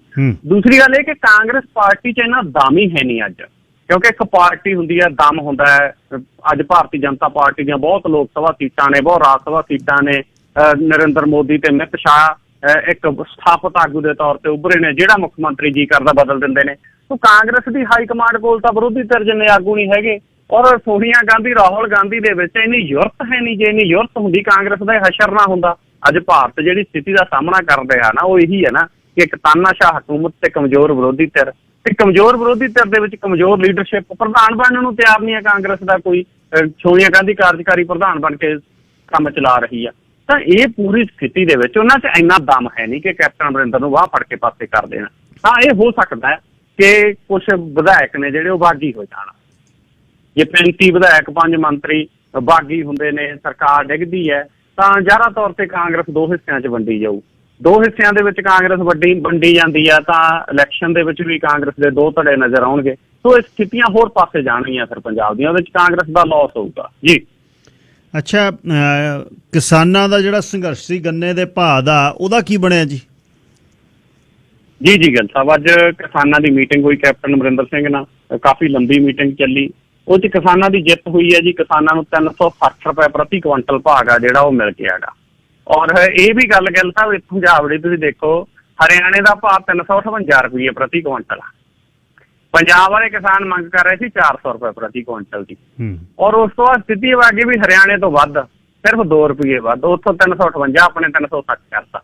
ਸੋ ਇਹ ਜਿਹੜੀ ਸਥਿਤੀ ਆ ਹੁਣ, ਇਹ ਸਥਿਤੀ ਇੱਥੋਂ ਤੱਕ ਜਾਂਦੀ ਹੈਗੀ ਕਿ ਸਰਕਾਰਾਂ ਕਿਵੇਂ ਦੇਖ ਕੇ ਕੰਮ ਕਰਦੀਆਂ ਨੇ। ਅਸੀਂ ਮਤਲਬ ਹਰਿਆਣੇ ਨਾਲ ਕੋਈ ਜਿੱਦ ਥੋੜੀ ਆ ਸਾਡੀ। ਸਾਡਾ ਮਸਲਾ ਇਹ ਆ ਕਿ MSP ਜਿਹੜੀ ਆ ਘੱਟੋ ਘੱਟ ਮਿਨੀਮਮ ਸਪੋਰਟਿੰਗ ਪ੍ਰਾਈਸ ਉਹ ਹੋਣੀ ਚਾਹੀਦੀ ਹੈ। ਲਾਗਤ ਮੁੱਲ ਹੋਵੇ ਉਹਦੇ 'ਚ ਜੋੜਿਆ ਹੋਇਆ, ਲਾਗਤ ਮੁੱਲ ਦੇ ਨਾਲ ਮਿਹਨਤ ਹੋਵੇ, ਔਰ ਉਸ ਤੋਂ ਬਾਅਦ ਮੁਨਾਫਾ ਜੋੜਿਆ ਜਾਵੇ ਕਿਸਾਨ ਦਾ, ਫਿਰ ਉਹਦਾ ਫਸਲ ਦਾ ਮੁੱਲ ਨਿਰਧਾਰਿਤ ਕੀਤਾ ਜਾਵੇ। ਤੇ ਇਹ ਦੇਖ ਕੇ ਨਿਰਧਾਰਿਤ ਥੋੜੀ ਨਾ ਕਰਨਾ ਗਾ ਕਿ ਉੱਤਰ ਪ੍ਰਦੇਸ਼ ਤੇ ਉੱਤਰਾਖੰਡ 'ਚ ਘੱਟ ਆ ਸਾਡੇ ਨਾਲੋਂ, ਹੁਣ ਤੱਕ ਵੱਧ ਸੀ। ਤਾਂ ਇਹ ਸਥਿਤੀ ਦੇ ਵਿੱਚ ਇਹ ਆ ਕਿ ਕਿਸਾਨਾਂ ਦੀ ਅੰਸ਼ਕ ਜਿੱਤ ਮੈਂ ਕਹੂੰਗਾ। ਫਸਲ ਦਾ ਵਾਜਬ ਭਾਅ ਜਿਹੜਾ ਉਹ ਮਿਲਣਾ ਚਾਹੀਦਾ। ਦੂਸਰਾ ਕਿ 200 ਕਰੋੜ ਦੇ ਲਗਭਗ ਫਸਿਆ ਹੋਇਆ, ਉਹਦੇ 'ਚੋਂ ਹੁਣ ਵੱਡਾ ਹਿੱਸਾ ਗਾ ਜਿਹੜਾ ਉਹ ਉਹਨਾਂ ਕਿਸਾਨਾਂ ਦਾ ਗਾ ਜਿਹਦੇ 'ਚ 200 ਕਰੋੜ ਫਸਿਆ ਹੋਇਆ, ਜਿਹੜੇ ਛੋਟੇ ਤੇ ਦਰਮਿਆਨੇ ਕਿਸਾਨ ਨੇ। ਉਹਨਾਂ ਦੇ ਖਰਚੇ ਤਾਂ ਚੱਲਦੇ ਨੇ ਜੇ ਉਹਨਾਂ ਨੂੰ ਨਾਲ ਦੀ ਨਾਲ ਕੁਛ ਮਿਲਦਾ ਰਹੇ। ਕਣਕ ਝੋਨੇ ਕਣੀ ਨੂੰ ਕਿਸਾਨ ਤਾਂਹੀਓ ਆਏ ਨੇ ਨਾ, ਜੇ ਉਹਨਾਂ ਨੂੰ 6 ਮਹੀਨੇ ਆੜਤੀਆ ਦੇ ਦਿੰਦਾ ਚਲੋ ਫਸਲ ਮੇਰੇ ਇਹਨਾਂ ਨੇ ਸਿੱਟਣੀ ਹੈ, ਔਰ ਉਹ ਨਾਲ ਦੀ ਨਾਲ ਪੈਸੇ ਜਿਹੜੇ ਅਸਲ ਤਾਂ ਪਹਿਲਾਂ ਹੀ ਦੇ ਦਿੰਦਾ 2 ਮਹੀਨੇ। ਕਈ ਤਾਂ ਕਿਸਾਨ ਠੇਕੇ ਤੇ ਲੈ ਕੇ ਵੀ ਖੇਤੀ ਕਰਦੇ ਨੇ। ਸੋ ਗੰਨੇ ਦਾ ਭਾਅ ਮਿਲਦਾ ਨਹੀਂ, 200 ਕਰੋੜ ਅਜੇ ਮਿਲਿਆ ਨਹੀਂ। ਸੋ ਇਹਦੇ 'ਚ ਗਿੱਲ ਸਾਹਿਬ ਇਹਨੂੰ ਇੱਕ ਵੱਡੀ ਜਿੱਤ ਦੇ ਤੌਰ ਦੇ ਉੱਤੇ ਪ੍ਰਚਾਰਨਾ ਵੀ ਠੀਕ ਨਹੀਂ ਹੈ। ਦੂਸਰਾ ਇਹ ਕਿ ਮੈਨੂੰ ਇਹ ਵੀ ਨਹੀਂ ਲੱਗਦਾ ਕਿ ਇਸ ਗੱਲ ਦੇ ਉੱਤੇ ਜਿਵੇਂ ਅੱਜ ਰਾਜੇਵਾਲ ਸਾਹਿਬ ਨੇ ਮੂੰਹ ਮਿੱਠਾ ਕਰਾਇਆ ਕੈਪਟਨ ਅਮਰਿੰਦਰ ਸਿੰਘ ਦਾ ਲੱਡੂਆਂ ਦੇ ਨਾਲ, ਇਹ ਵੀ ਠੀਕ ਨਹੀਂ ਹੈ। ਕੈਪਟਨ ਅਮਰਿੰਦਰ ਸਿੰਘ ਨੇ ਹੁਣ ਤੱਕ ਜਿਹੜੇ ਫੈਸਲੇ ਕੀਤੇ, ਔਰ ਜਿੱਦਾਂ ਕਿਸਾਨ ਆਗੂਆਂ ਦਾ ਕੱਦ ਬੁੱਤ ਹੈ, ਜਿਸ ਤਰੀਕੇ ਨਾਲ ਬੇਰੁਜ਼ਗਾਰ ਸੰਘਰਸ਼ ਕਰ ਰਹੇ ਨੇ, ਜਿਸ ਤਰੀਕੇ ਨਾਲ ਕੱਚੇ ਕੰਮ ਐਜੀਟੇਸ਼ਨ ਦੇ ਵਿੱਚ ਨੇ, ਜਿਸ ਤਰੀਕੇ ਨਾਲ ਮੁਲਾਜ਼ਮ ਸੰਘਰਸ਼ਾਂ ਦੇ ਮੈਦਾਨ ਦੇ ਵਿੱਚ ਨੇ, ਜਿਸ ਤਰੀਕੇ ਦੇ ਨਾਲ ਮਜ਼ਦੂਰ ਜਿਹੜੇ ਨੇ ਉਹ ਐਜੀਟੇਸ਼ਨ ਕਰ ਰਹੇ ਨੇ, ਕਿਸਾਨਾਂ ਦੀਆਂ ਹੋਰ ਬਹੁਤ ਸਾਰੀਆਂ ਮੰਗਾਂ ਮਸਲੇ ਨੇ। ਸੋ ਇਸ ਕਰਕੇ ਸਰਕਾਰ ਖਿਲਾਫ ਇਹਨੂੰ ਅੰਸ਼ਕ ਜਿੱਤ ਦੇ ਤੌਰ ਦੇ ਉੱਤੇ ਲੈ ਕੇ ਸੰਘਰਸ਼ ਐਜੀਟੇਸ਼ਨ ਹੈ ਜਿਹੜਾ ਉਹ ਬਿਲਡ ਸ਼ੁਰੂ ਰੱਖਣਾ ਚਾਹੀਦਾ। ਤਾਂ ਅੱਜ ਜਲੰਧਰ ਵਾਲਾ ਧਰਨਾ ਤਾਂ ਚੱਕਿਆ ਗਿਆ ਜੀ, ਉਂਝ ਖੇਤੀ ਕਾਨੂੰਨਾਂ ਖਿਲਾਫ ਐਜੀਟੇਸ਼ਨ ਹੈ ਜਿਹੜੀ ਪੰਜਾਬ 'ਚ ਜਾਰੀ ਆ ਜੀ। ਅੱਛਾ, ਗੁਰਦਾਸ ਮਾਨ ਉਹਨਾਂ ਦੀ ਚੜ੍ਹਤ ਦੇ ਵਿੱਚ ਨਾ ਉਹਨਾਂ ਵੱਲੋਂ ਕੀਤੀਆਂ ਕੁਝ ਗੱਲਾਂ ਲੋਕ ਭੁੱਲਦੇ ਗਏ। KP ਗਿੱਲ ਵੱਲੋਂ ਉਸਦੇ ਫਿਲਮ ਦੀ ਮਿਊਜ਼ਿਕ ਰਿਲੀਜ਼ ਕਰਨਾ, ਲੋਕਾਂ ਨੇ ਗੌਲਿਆਂ ਨਾਲ ਲੋਕ ਪਿਆਰ ਕਰਦੇ। ਫਿਰ ਇੱਥੇ ਸ਼ੋਅ ਦੇ ਵਿੱਚ ਜਿਹੜੇ ਮਾੜੇ ਸ਼ਬਦ ਬੋਲੇ ਇੱਕ ਵੇਖਣ ਵਾਲੇ ਨੂੰ, ਸ਼ੋਅ ਵੇਖਣ ਵਾਲੇ, ਉਹਦੇ ਬਾਅਦ ਬਸ ਨਿਮਾਣ ਹੈ ਨਿਮਾਣ ਹੈ ਨਿਮਾਣ ਹੈ ਨਿਮਾਣ ਹੈ, ਅਤੇ ਕਿਸਾਨਾਂ ਦੇ ਸੰਘਰਸ਼ 'ਚ ਬੋਲਣ ਨਾ ਦਿੱਤਾ। ਹੁਣ ਗੁਰੂ ਅਮਰਦਾਸ ਪਾਤਸ਼ਾਹ ਪਹਿਲੇ ਪਾਤਸ਼ਾਹ ਤੋਂ ਉਹ ਕਹਿੰਦੇ ਜ਼ਾਤ ਗੋਤ ਤਾਂ ਕੋਈ ਹੈ ਹੀ ਨਹੀਂ, ਸਾਡੀ ਕਿਹੜੀ ਜਾਤ ਗੋਤ ਹੈ। ਉਹ ਕਹੀ ਜਾਂਦੇ ਸਾਹਿਬ ਸਿੰਘ ਬੇਦੀ ਹੋਣੀ ਕਹੀ ਜਾਂਦੇ ਅਸੀਂ ਗੁਰੂ ਨਾਨਕ ਦੀ ਕੁਲ 'ਚੋਂ ਹੈ, ਤੇ ਉਹਨੇ ਗੁਰਦਾਸ ਮਾਨ ਨੇ ਨਕੋਦਰ ਵਾਲੇ ਸਾਈਂ ਨੂੰ ਕਹਿਤਾ, ਕਹਿੰਦਾ ਇਹ ਅਮਰਦਾਸ ਦੇ ਗੋਤ ਚੋਂ ਨੇ, ਇਹ ਭੱਲਿਆਂ ਦੇ ਵਿੱਚੋਂ ਨੇ, ਅਮਰਦਾਸ ਦੀ ਪੀੜ੍ਹੀ ਚੋਂ ਨੇ। ਤੇ ਹੁਣ ਅੱਜ ਕੰਨਾਂ ਤੋਂ ਫੜ ਕੇ ਮਾਫੀ। ਇਹ ਕਹਾਣੀ ਕੀ ਹੈ ਜੀ ਸਾਰੀ? ਜੀ ਗਿੱਲ ਸਾਹਿਬ, ਕਹਾਣੀ ਇਹੀ ਹੈ ਜਿਸ ਤਰੀਕੇ ਦੇ ਨਾਲ ਤੁਸੀਂ ਗੱਲ ਕੀਤੀ ਹੈ ਕਿ ਪੰਜਾਬ ਦੇ ਲੋਕ ਨੇ ਜਿਹੜੇ, ਉਹਨਾਂ ਨੇ ਗੁਰਦਾਸ ਮਾਨ ਨੂੰ ਜਿਹੜਾ ਉਹ ਬਹੁਤ ਮਾਣ ਸਤਿਕਾਰ ਦਿੱਤਾ, ਬਹੁਤ ਪਿਆਰ ਦਿੱਤਾ। ਲੇਕਿਨ ਉਸ ਤੋਂ ਬਾਅਦ ਗੁਰਦਾਸ ਮਾਨ ਦੇ ਵੱਲੋਂ ਜਿਹੜਾ ਗਿੱਲ ਸਾਹਿਬ ਇਹ ਸਥਿਤੀ ਅਪਣਾਈ ਗਈ, ਜਿਸ ਤਰੀਕੇ ਦੇ ਜਿਵੇਂ ਤੁਸੀਂ ਜ਼ਿਕਰ ਵੀ ਕੀਤਾ ਗਾ ਪੰਜਾਬੀ ਬੋਲੀ ਨੂੰ ਲੈ ਕੇ, ਔਰ ਇਹ ਕੋਈ ਪਹਿਲੀ ਗੱਲ ਨਹੀਂ ਹੈ ਜਿਹਦੇ ਤੇ ਗੁਰਦਾਸ ਮਾਨ ਇਸ ਤਰੀਕੇ ਦੇ ਨਾਲ ਬਿਹੇਵ ਕਰ ਰਿਹਾ ਹੈ। ਨਰਿੰਦਰ ਮੋਦੀ ਹੋਰਾਂ ਦੇ ਰਾਸ਼ਟਰਵਾਦ ਨੂੰ ਇਹਨੇ ਚਾਹਿਆ, ਇੱਕ ਰਾਸ਼ਟਰ ਇੱਕ ਭਾਸ਼ਾ ਜਿਹੜੀ ਉਹ ਲੈ ਕੇ ਆਏ ਕਿ ਇੱਥੇ ਭਾਸ਼ਾਵਾਂ ਨੂੰ ਖੁੱਡੇ ਲੈਣ ਲਾਉਣ ਦੀ ਜਿਹੜੀ ਉਹਨਾਂ ਦੀ ਹਾਲਤ ਸੀਗੀ, ਸਥਿਤੀ ਸੀ, ਉਹਦਾ ਪੱਖ ਕੀਤਾ ਇਹਨੇ ਔਰ ਹਿੰਦੀ ਦੇ ਪੱਖ 'ਚ ਬੋਲਿਆ ਇਹ। ਔਰ ਉਸ ਤੋਂ ਬਾਅਦ ਜਿਸ ਤਰੀਕੇ ਦੀ ਇਹਨੇ ਸ਼ਬਦਾਵਲੀ ਵਰਤੀ, ਜਿਸ ਤਰੀਕੇ ਦੇ ਨਾਲ ਇਹ ਉੱਥੇ ਡੇਰੇਦਾਰ ਬਣਿਆ ਬੈਠਾ, ਖੁਦ ਇੱਕ ਡੇਰੇ ਤੇ ਜਾ ਕੇ ਨੱਚਦਾ, ਲੋਕਾਂ ਨੂੰ ਉਸ ਡੇਰੇ ਵਾਲੇ ਪਾਸੇ ਨੂੰ ਲਿਜਾਂਦਾ ਗਾ, ਔਰ ਉਹ ਡੇਰੇ ਦੀ ਕਮਾਈ, ਡੇਰੇਦਾਰ ਜਿਸ ਤਰੀਕੇ ਦੇ ਨਾਲ ਉੱਥੇ ਗਿੱਲ ਸਾਹਿਬ ਚਿਲਮਾਂ ਪੀਂਦੇ ਨੇ, ਇਹ ਸਾਰਾ ਮਸਲਾ ਗਾ ਜਿਹੜਾ ਇਹ ਕਿਸ ਪਾਸੇ ਲਿਜਾਣਾ, ਕਿਸ ਪਾਸੇ ਚਾਹੁੰਦਾ ਸਾਡੀ ਸੁਸਾਇਟੀ ਨੂੰ। ਇਹੋ ਜਿਹੇ ਲੋਕ ਨੇ ਜਿਹੜੇ ਉਹ ਸਾਡੇ ਨੌਜਵਾਨਾਂ ਦੇ ਜਿਹੜੇ ਮਾਰਗਦਰਸ਼ਕ ਬਣੇ ਫਿਰਦੇ ਨੇ। ਔਰ ਸਾਡੇ ਨੌਜਵਾਨ ਵੀ ਉਹਨਾਂ ਨੂੰ ਭਾਵੇਂ ਭਗਤ ਸਿੰਘ ਦੀ ਜਨਮ ਮਿਤੀ ਨਾ ਪਤਾ ਹੋਵੇ, ਭਾਵੇਂ ਊਧਮ ਸਿੰਘ ਦੀ ਨਾ ਪਤਾ ਹੋਵੇ, ਗੁਰਦਾਸ ਮਾਨ ਦੀ ਜ਼ਰੂਰ ਪਤਾ ਹੁੰਦੀ ਹੈ। ਤਾਂ ਗੁਰਦਾਸ ਮਾਨ ਵਰਗਿਆਂ ਨੂੰ ਸੋਚਣਾ ਚਾਹੀਦਾ, ਜੇ ਲੋਕ ਇੰਨਾ ਪਿਆਰ ਕਰਦੇ ਨੇ, ਇੰਨਾ ਸਤਿਕਾਰ ਕਰਦੇ ਨੇ, ਤਾਂ ਉਹ ਲੋਕਾਂ ਨੂੰ ਸਹੀ ਪਾਸੇ ਆ ਜਿਹੜਾ ਉਹ ਲੈ ਕੇ ਜਾਣ। ਹੁਣ ਇਹਦੇ ਵੱਲੋਂ ਅੱਜ ਮਾਫੀ ਤਾਂ ਮੰਗ ਲਈ ਗਈ ਹੈ ਸੋਸ਼ਲ ਮੀਡੀਆ ਦੇ ਉੱਤੇ, ਔਰ ਮਾਫੀ ਕੰਨ ਫੜ ਕੇ ਮੰਗੀ ਗਈ ਹੈ। ਇਹ ਵੀ ਕਿਹਾ ਸੋਸ਼ਲ ਮੀਡੀਆ ਦੇ ਉੱਤੇ ਕਿ ਮੈਂ ਬਹੁਤ ਸਤਿਕਾਰ ਕਰਦਾ ਗੁਰੂ ਸਾਹਿਬ ਦਾ। ਮੈਨੂੰ ਲੱਗਦਾ ਮਸਲਾ ਗਾ ਜਿਹੜਾ ਉਹ ਸਿੱਖ ਜਥੇਬੰਦੀਆਂ ਨੂੰ ਵੀ ਛੱਡ ਦੇਣਾ ਚਾਹੀਦਾ ਹੁਣ। ਲੇਕਿਨ ਕੁਝ ਸਿੱਖ ਜਥੇਬੰਦੀਆਂ ਨੇ ਅਜੇ ਵੀ ਕਿਹਾ ਗਾ ਕਿ ਅਸੀਂ ਇਹਨੂੰ ਇਸ ਤਰੀਕੇ ਦੀ ਜਿਹੜੀ ਮਾਫੀ ਆ ਉਹ ਨਹੀਂ ਦੇਵਾਂਗੇ। ਦੂਸਰਾ ਹੈ ਕਿ ਇਹ ਜਿਹੜੇ ਗਾਇਕ ਨੇ, ਜਿਹੜੇ ਇਹ ਕੁਛ ਅਦਾਕਾਰ ਨੇ, ਇਹਨਾਂ ਨੇ ਲਗਾਤਾਰ ਗਿੱਲ ਸਾਹਿਬ ਇਸ ਪਾਸੇ ਨੂੰ ਜਿਹੜਾ ਉਹ ਸਾਡੇ ਸਮਾਜ ਨੂੰ ਲੈ ਕੇ ਗਏ ਨੇ ਗੀਤਾਂ ਦੇ ਰਾਹੀਂ, ਔਰ ਗੀਤ ਫਿਲਮਾਂ ਔਰ ਇਸ ਪਾਸੇ ਨੂੰ ਲੈ ਕੇ ਗਏ ਨੇ ਕਿ ਉਹ ਕਰਾਹੇ ਪਾਉਣ ਵਾਲੀਆਂ ਗੱਲਾਂ ਨੇ ਸ਼ੁਰੂ ਤੋਂ ਲੈ ਕੇ। ਉਹ ਸਾਰੇ ਕਾਸੇ ਨੂੰ ਇੱਕ ਪੂਰੇ ਵਿਜ਼ਨ ਦੇ ਵਿੱਚ ਦੇਖਣਾ ਚਾਹੀਦਾ ਜੀ। ਅੱਛਾ, ਮਹਾਰਾਸ਼ਟਰ ਸਰਕਾਰ ਨੇ ਮਿਨਿਸਟਰ ਰਾਣੇ ਨੂੰ ਗ੍ਰਿਫਤਾਰ ਕਰ ਲਿਆ ਜੀ? ਜੀ ਗਿੱਲ ਸਾਹਿਬ, 20 ਸਾਲ ਬਾਅਦ ਇੱਕ ਵੱਡੀ ਕਾਰਵਾਈ ਹੋਈ ਹੈ। 20 ਸਾਲ ਹੋ ਗਏ ਕੋਈ ਮੰਤਰੀ ਨਹੀਂ ਗ੍ਰਿਫਤਾਰ ਹੋਇਆ, ਸਿਟਿੰਗ ਕੈਬਨਿਟ ਮੰਤਰੀ ਹੋਵੇ ਸੈਂਟਰ ਦਾ ਤੇ ਉਹ ਅਰੈਸਟ ਹੋ ਜੇ, 20 ਸਾਲ ਦਾ ਹੋਇਆ। ਤਾਂ ਅੱਜ ਮਹਾਰਾਸ਼ਟਰ ਦੇ ਵਿੱਚ ਇਹ ਹੋਇਆ ਹੈਗਾ। ਔਰ ਮਹਾਰਾਸ਼ਟਰ ਦੇ ਵਿੱਚ ਅੱਜ ਨਰਿੰਦਰ ਮੋਦੀ ਹੋਰਾਂ ਦੀ ਕੈਬਨਿਟ ਦਾ ਇੱਕ ਮੰਤਰੀ ਹੈ ਜਿਹੜਾ ਰਾਣੇ, ਉਹਨੂੰ ਅਰੈਸਟ ਕੀਤਾ ਗਿਆ ਹੈਗਾ। ਦਰਅਸਲ ਇਸ ਮੰਤਰੀ ਨੇ ਇੱਕ ਬਿਆਨ ਦਿੱਤਾ ਸੀ ਪਿਛਲੇ ਦਿਨਾਂ ਦੇ ਵਿੱਚ ਮਹਾਰਾਸ਼ਟਰ ਦੇ ਮੁੱਖ ਮੰਤਰੀ ਉਧਵ ਠਾਕਰੇ ਨੂੰ ਲੈ ਕੇ। ਇਹ ਕਹਿੰਦਾ ਵੀ ਉਧਵ ਠਾਕਰੇ ਨੂੰ ਇਹ ਨਹੀਂ ਪਤਾ ਦੇਸ਼ ਕਦੋਂ ਆਜ਼ਾਦ ਹੋਇਆ ਸੀ। ਕਹਿੰਦਾ ਜੇ ਮੈਂ ਹੋਵਾਂ ਉਧਵ ਠਾਕਰੇ ਦੇ ਕੰਨ ਥੱਲੇ ਪਟਾਕ ਦੇ ਕੇ ਥਾਪੜਾ ਧਰਾਂ। ਔਰ ਉਸ ਤੋਂ ਬਾਅਦ ਭੜਕ ਗਏ ਸੀ ਸ਼ਿਵ ਸੈਨਿਕ, ਉਹਨਾਂ ਨੇ ਮਤਲਬ ਇਸ ਵਿਸ਼ੇ ਦੇ ਉੱਤੇ ਕਾਫੀ ਜ਼ਿਆਦਾ ਪ੍ਰੋਟੈਸਟ ਵੀ ਕੀਤੇ। ਮਸਲਾ ਅਦਾਲਤ ਦੇ ਵਿੱਚ ਵੀ ਗਿਆ ਔਰ ਅਦਾਲਤ ਨੇ ਅਗਾਊਂ ਜ਼ਮਾਨਤ ਦੀ ਅਰਜ਼ੀ ਹੈ ਜਿਹੜੀ ਇਹਦੀ ਰੱਦ ਕੀਤੀ। ਉਸ ਤੋਂ ਬਾਅਦ ਬੰਬੇ ਹਾਈ ਕੋਰਟ ਗਿਆ, ਉਹਨਾਂ ਨੇ ਪਟੀਸ਼ਨ ਸੁਣਨ ਤੋਂ ਇਨਕਾਰ ਕਰਤਾ। 4 ਕੇਸ ਇਹਦੇ ਤੇ ਦਰਜ ਹੋਏ ਔਰ ਨਾਸਿਕ ਪੁਲਿਸ ਕਮਿਸ਼ਨਰ ਨੇ ਅੱਜ ਰਾਣੇ ਨੂੰ ਜਿਹੜਾ ਉਹ ਗ੍ਰਿਫਤਾਰ ਕਰਨ ਦਾ ਹੁਕਮ ਦਿੱਤਾ। ਜਿਸ ਤੋਂ ਬਾਅਦ ਰਾਣੇ ਆ ਜਿਹੜਾ ਉਹਦੇ ਘਰੇ ਬੈਠਾ ਸੀਗਾ ਔਰ ਰੋਟੀ ਖਾ ਰਿਹਾ ਸੀ, ਉਸੇ ਦਰਮਿਆਨ ਉਹ ਅਰੈਸਟ ਕਰ ਲਿਆ। ਪਰ ਹੁਣ ਮਹਾਰਾਸ਼ਟਰ ਦੇ ਹਾਲਾਤ ਖਰਾਬ ਹੋ ਗਏ। ਉੱਥੇ ਸ਼ਿਵ ਸੈਨਿਕਾਂ ਦੇ ਵਿੱਚ ਤੇ ਭਾਜਪਾ ਵਰਕਰਾਂ ਦੇ ਵਿੱਚ ਝੜਪ ਹੋਈ ਹੈ ਕਈ ਥਾਵਾਂ ਦੇ ਉੱਤੇ। ਭਾਜਪਾ ਦੇ ਦਫ਼ਤਰ ਦੇ ਉੱਤੇ ਵੀ ਕਈ ਥਾਵਾਂ ਤੇ ਅਟੈਕ ਹੋਇਆ, ਕਈ ਥਾਵਾਂ ਤੇ ਸ਼ਿਵ ਸੈਨਾ ਦੇ ਦਫ਼ਤਰ ਦੇ ਉੱਤੇ ਵੀ ਹੋਇਆ। ਸੋ ਉੱਥੋਂ ਦੀ ਸਥਿਤੀ ਹੈ ਜਿਹੜੀ ਉਹ ਕਾਫੀ ਜਿਹੜੀ ਨਾਜ਼ੁਕ ਬਣੀ ਹੋਈ ਹੈ ਇਸ ਵਕਤ। ਕਈ ਥਾਵਾਂ ਤੇ ਲਾਠੀ ਚਾਰਜ ਵੀ ਪੁਲਿਸ ਨੂੰ ਜਿਹੜਾ ਉਹ ਕਰਨਾ ਪਿਆ ਹੈਗਾ ਜੀ।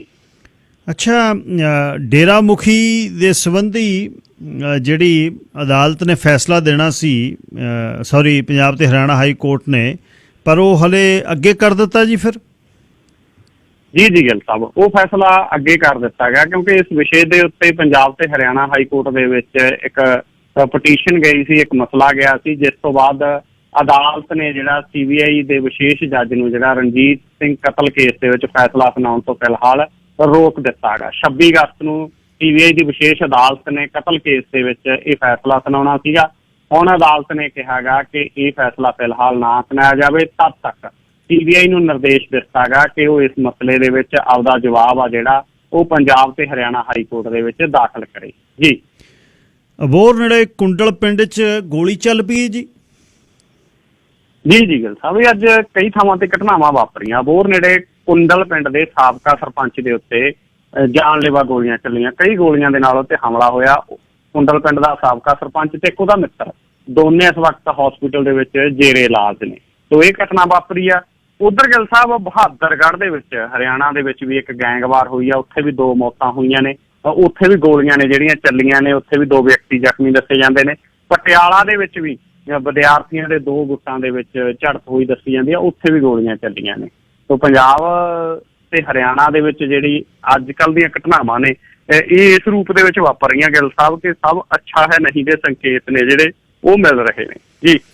ਅਖੀਰਲੀ ਖਬਰ ਸੁਣਾਇਓ ਜੀ। ਹਰਿਆਣੇ ਦੇ ਵਿੱਚ ਫੌਜੀ ਨੇ ਨੂੰਹ ਤੇ ਸ਼ੱਕ ਕਰਦਿਆਂ ਕਿਰਾਏਦਾਰ ਤੇ ਨੂੰਹ ਸਣੇ ਕਿਹਨੂੰ ਮਾਰਤਾ? ਜੀ ਗਿੱਲ ਸਾਹਿਬ, ਇਹ ਗੁਰੂਗ੍ਰਾਮ ਦੇ ਵਿੱਚ ਅੱਜ ਦੀ ਵਾਪਰੀ ਘਟਨਾ ਹੈਗੀ। ਔਰ ਗੁਰੂਗ੍ਰਾਮ ਦੇ ਵਿੱਚ ਇੱਕ ਮਕਾਨ ਮਾਲਕ ਨੇ ਅੱਜ ਸਵੇਰੇ ਆਪਦੇ ਕਿਰਾਏਦਾਰ ਨੂੰ ਗੋਲੀ ਮਾਰੀ, ਆਪਦੀ ਨੂੰਹ ਨੂੰ ਗੋਲੀ ਮਾਰੀ, ਉਸ ਤੋਂ ਬਾਅਦ ਕਿਰਾਏਦਾਰ ਦੀ ਪਤਨੀ ਨੂੰ ਗੋਲੀ ਮਾਰੀ, ਉਹਦੇ ਕੁੜੀ ਤੇ ਮੁੰਡੇ ਨੂੰ ਗੋਲੀ ਮਾਰੀ। 4 ਮੌਤਾਂ ਇੱਕੋ ਘਰ ਦੇ ਵਿੱਚ ਅੱਜ ਹੋਈਆਂ। ਕਿਰਾਏਦਾਰ ਦੀ ਇੱਕ ਛੋਟੀ ਬੱਚੀ ਹੈ ਜਿਹੜੀ ਉਹ ਇਸ ਵਕਤ ਜੇਰੇ ਇਲਾਜ ਆ। ਉਸ ਤੋਂ ਬਾਅਦ ਕਹਿੰਦੇ ਆਪ ਹੀ ਇਹ ਜਿਹੜਾ ਦੋਸ਼ੀ ਹੈਗਾ ਉਹ ਥਾਣੇ ਚਲਿਆ ਗਿਆ। ਔਰ ਇਹ ਸਾਬਕਾ ਫੌਜੀ ਦੱਸਿਆ ਜਾਂਦਾ ਜੀ, ਹੁਣ ਪ੍ਰਾਪਰਟੀ ਡੀਲਰ ਹੈ। ਔਰ ਪੁਲਿਸ ਅੱਗੇ ਜਾ ਕੇ ਉਹਨੇ ਆਤਮ ਸਮਰਪਣ ਕੀਤਾ ਹੈਗਾ। ਮਸਲਾ ਨਜਾਇਜ਼ ਸੰਬੰਧਾਂ ਦਾ ਦੱਸਿਆ ਜਾ ਰਿਹਾ। ਸ਼ੱਕ ਦੇ ਵਿੱਚ ਕਤਲ ਕੀਤੇ ਨੇ ਜਿਹੜੇ ਉਹ ਦੱਸੇ ਜਾ ਰਹੇ ਨੇ ਜੀ। ਧੰਨਵਾਦ ਜੀ। ਕੱਲ ਨੂੰ ਸਵੇਰੇ ਫੇਰ ਗੱਲਬਾਤ ਕਰਦੇ ਹਾਂ। ਸ਼ੁਭ ਸ਼ਾਮ।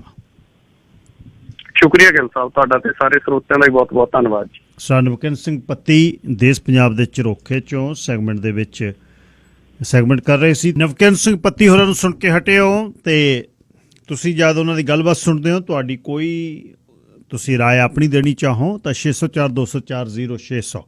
Sir Jagjit Singh Brar ji, line number 1। Gill ਸਾਹਿਬ ਸਤਿ ਸ੍ਰੀ ਅਕਾਲ। ਸਤਿ ਸ਼੍ਰੀ ਅਕਾਲ ਬਰਾੜ ਸਾਹਿਬ। ਜਿਸ ਤਰ੍ਹਾਂ ਗੰਨੇ ਦਾ ਭਾਅ 2 ਦਿਨ ਸੜਕ ਬੰਦ ਦਾ ਹੀ ਵਧਾਤਾ ਜੀ ਕੈਪਟਨ ਸਾਹਿਬ ਨੇ, ਤੇ 9 ਮਹੀਨੇ ਹੋ ਗਏ ਕਿਸਾਨ ਦਿੱਲੀ ਬੈਠੇ, ਤੇ ਫਿਰ ਦੂਜੀਆਂ ਫਸਲਾਂ ਦਾ ਭਾਅ ਵੀ ਇੱਥੇ ਵਧਾ ਦਿਆ ਕਰਨ। ਕੀ ਲੋੜ ਹੈ ਇਹਨਾਂ ਫਿਰ ਰੌਲਾ ਪਾਉਣ ਦੀ? ਇਹ ਗੱਲ ਕੀ ਹੈ ਅਸਲੀ? ਇਹਨਾਂ ਕੋਲੇ ਪਾਵਰ ਹੈਗੀ ਹੈ ਵੀ ਇਸ ਤਰ੍ਹਾਂ ਭਾਅ ਵਧਾ ਦੇਣ ਤੇ ਦੂਜੀਆਂ ਦਾ ਵੀ ਵਧਾ ਦੇਣ। ਬਿਲਕੁਲ ਠੀਕ ਹੈ ਬਰਾੜ ਸਾਹਿਬ। ਹਾਂਜੀ, ਥੈਂਕ ਯੂ। ਇਹਦੇ ਬਾਰੇ ਕੋਈ ਸਵਾਰ ਕੇ ਪਤਾ ਕਰਕੇ ਦੱਸੋ ਜੀ, ਕਿਵੇਂ ਕੋਈ ਗੱਲ ਹੋ ਸਕਦੀ ਹੈ ਜਾਂ ਫੇਰ ਕਿਤੇ ਕਰ ਲਿਓ। ਕੋਈ ਨਹੀਂ, ਜ਼ਰੂਰ। ਇਹੀ ਰੇਡ ਕਾ ਨਾ ਜਿਹੜਾ ਕੈਪਟਨ ਤੇ ਇਹ ਦੋਸ਼ ਲੱਗਦੇ ਹੈ ਕਿ ਉਹਦੀ ਭਾਜਪਾ 'ਚ ਯਾਰੀ ਹੈ, ਤੇ ਇਹਦੇ ਕਰਕੇ ਹੁਣ ਕੋਸ਼ਿਸ਼ ਜਿਹੜੀ ਹੋ ਰਹੀ ਹੈ ਚੰਡੀਗੜ੍ਹ ਦੇ ਵਿੱਚ, ਮੀਟਿੰਗਾਂ ਚੱਲ ਰਹੀਆਂ ਨੇ ਬਹੁਤ। ਉਹਨਾਂ ਨੇ ਸੀਕਰਟਲੀ ਇਸ ਨੂੰ ਪਲਾਨ ਕੀਤਾ। ਹੁਣ ਅੱਜ ਦੀ ਰਾਤ ਆ ਉੱਥੇ, ਮੰਗਲਵਾਰ ਦੀ ਰਾਤ, ਅਸਲ ਸੋਮਵਾਰ ਦੀ ਰਾਤ ਨੂੰ ਤੇ ਐਤਵਾਰ ਨੂੰ ਇਹ ਮੀਟਿੰਗਾਂ ਚੱਲਦੀਆਂ ਰਹੀਆਂ। 35 ਤੇ 5 40 ਜਣੇ ਨੇ ਉਹ ਜਿਹੜੇ ਵਿਰੋਧ 'ਚ ਨੇ, ਹੱਕ ਵਾਲੇ ਵੀ ਨੇ ਬਹੁਤ, ਇਹ ਨੇ ਜਿਹੜੇ ਗੱਭੇ ਰਹਿੰਦੇ ਆ, ਕਿਸੇ ਪਾਸੇ ਨਹੀਂ ਜਾਂਦੇ। ਪਰ ਇਹ ਜਿਹੜੀ ਜਿੰਨੀ ਇਹ ਰਾਜਨੀਤੀ ਜਿੱਧਰ ਨੂੰ ਚੱਲੀ ਹੈ, ਮੈਨੂੰ ਜਿਵੇਂ ਕੱਲ੍ਹ ਵੀ ਮੈਂ ਇਹ ਗੱਲ ਕੀਤੀ ਸੀ ਤੇ ਪੰਜਾਬ ਦੇ ਪਿੰਡਾਂ ਦੇ ਵਿੱਚ ਹਲੇ ਵੀ ਉਸ ਪਾਰਟੀ ਦਾ, ਜਿਹੜੀ ਪੰਜਾਬ ਦੇ ਵਿੱਚ ਪੈਦਾ ਹੋਈ ਸ਼੍ਰੋਮਣੀ ਅਕਾਲੀ ਦਲ, ਕਿਤੇ ਨਾ ਕਿਤੇ ਉਹਦਾ ਪਿਆਰ ਹੈ। ਜੇ ਲੋਕਾਂ ਦੇ ਗੁੱਸੇ ਗਿਲੇ ਅਕਾਲੀ ਦਲ ਜਾਂ ਸੁਖਬੀਰ ਸਿੰਘ ਬਾਦਲ ਸੁਣ ਲੈਂਦੇ ਆ, ਜਿਵੇਂ ਸੁਣਨ ਲੱਗੇ ਹੋਏ ਆ, ਉਹ ਕੋਈ ਅਤਕਥਨੀ ਨਹੀਂ ਹੋਏਗੀ ਕਿ ਸਰਕਾਰ ਸ਼੍ਰੋਮਣੀ ਅਕਾਲੀ ਦਲ ਦੀ ਬਣ ਜਾਵੇ। ਕਾਰਨ ਦੱਸਦਾ, 18% ਜੱਟਾਂ ਦੀ ਵੋਟ ਹੈ ਤੇ 38 ਧੜੇ ਨੇ। ਜਿਹੜੀ ਬਹੁਜਨ ਸਮਾਜ ਪਾਰਟੀ ਨੂੰ ਨਾਲ ਲੈਣਾ ਤੇ ਬਲਾਕ ਵੋਟਿੰਗ ਹੋਣੀ ਹੈ, ਉਹ ਨਹੀਂ ਹਿਲਦੇ ਜਦ ਉਹ ਸੁਨੇਹਾ ਦੇ ਦਿੰਦੇ ਨੇ ਵੀ ਕਿੱਥੇ ਪਾਉਣੀ ਹੈ। ਤੇ ਜਦ ਉਧਰ ਨੂੰ ਗੱਲ ਚਲੇ ਗਈ ਤਾਂ ਕੋਈ ਵੱਡੀ ਗੱਲ ਨਹੀਂ ਕਿ ਸਰਕਾਰ ਸ਼੍ਰੋਮਣੀ ਅਕਾਲੀ ਦਲ ਦੀ ਤੇ BSP ਦੀ ਬਣ ਜਾਏ।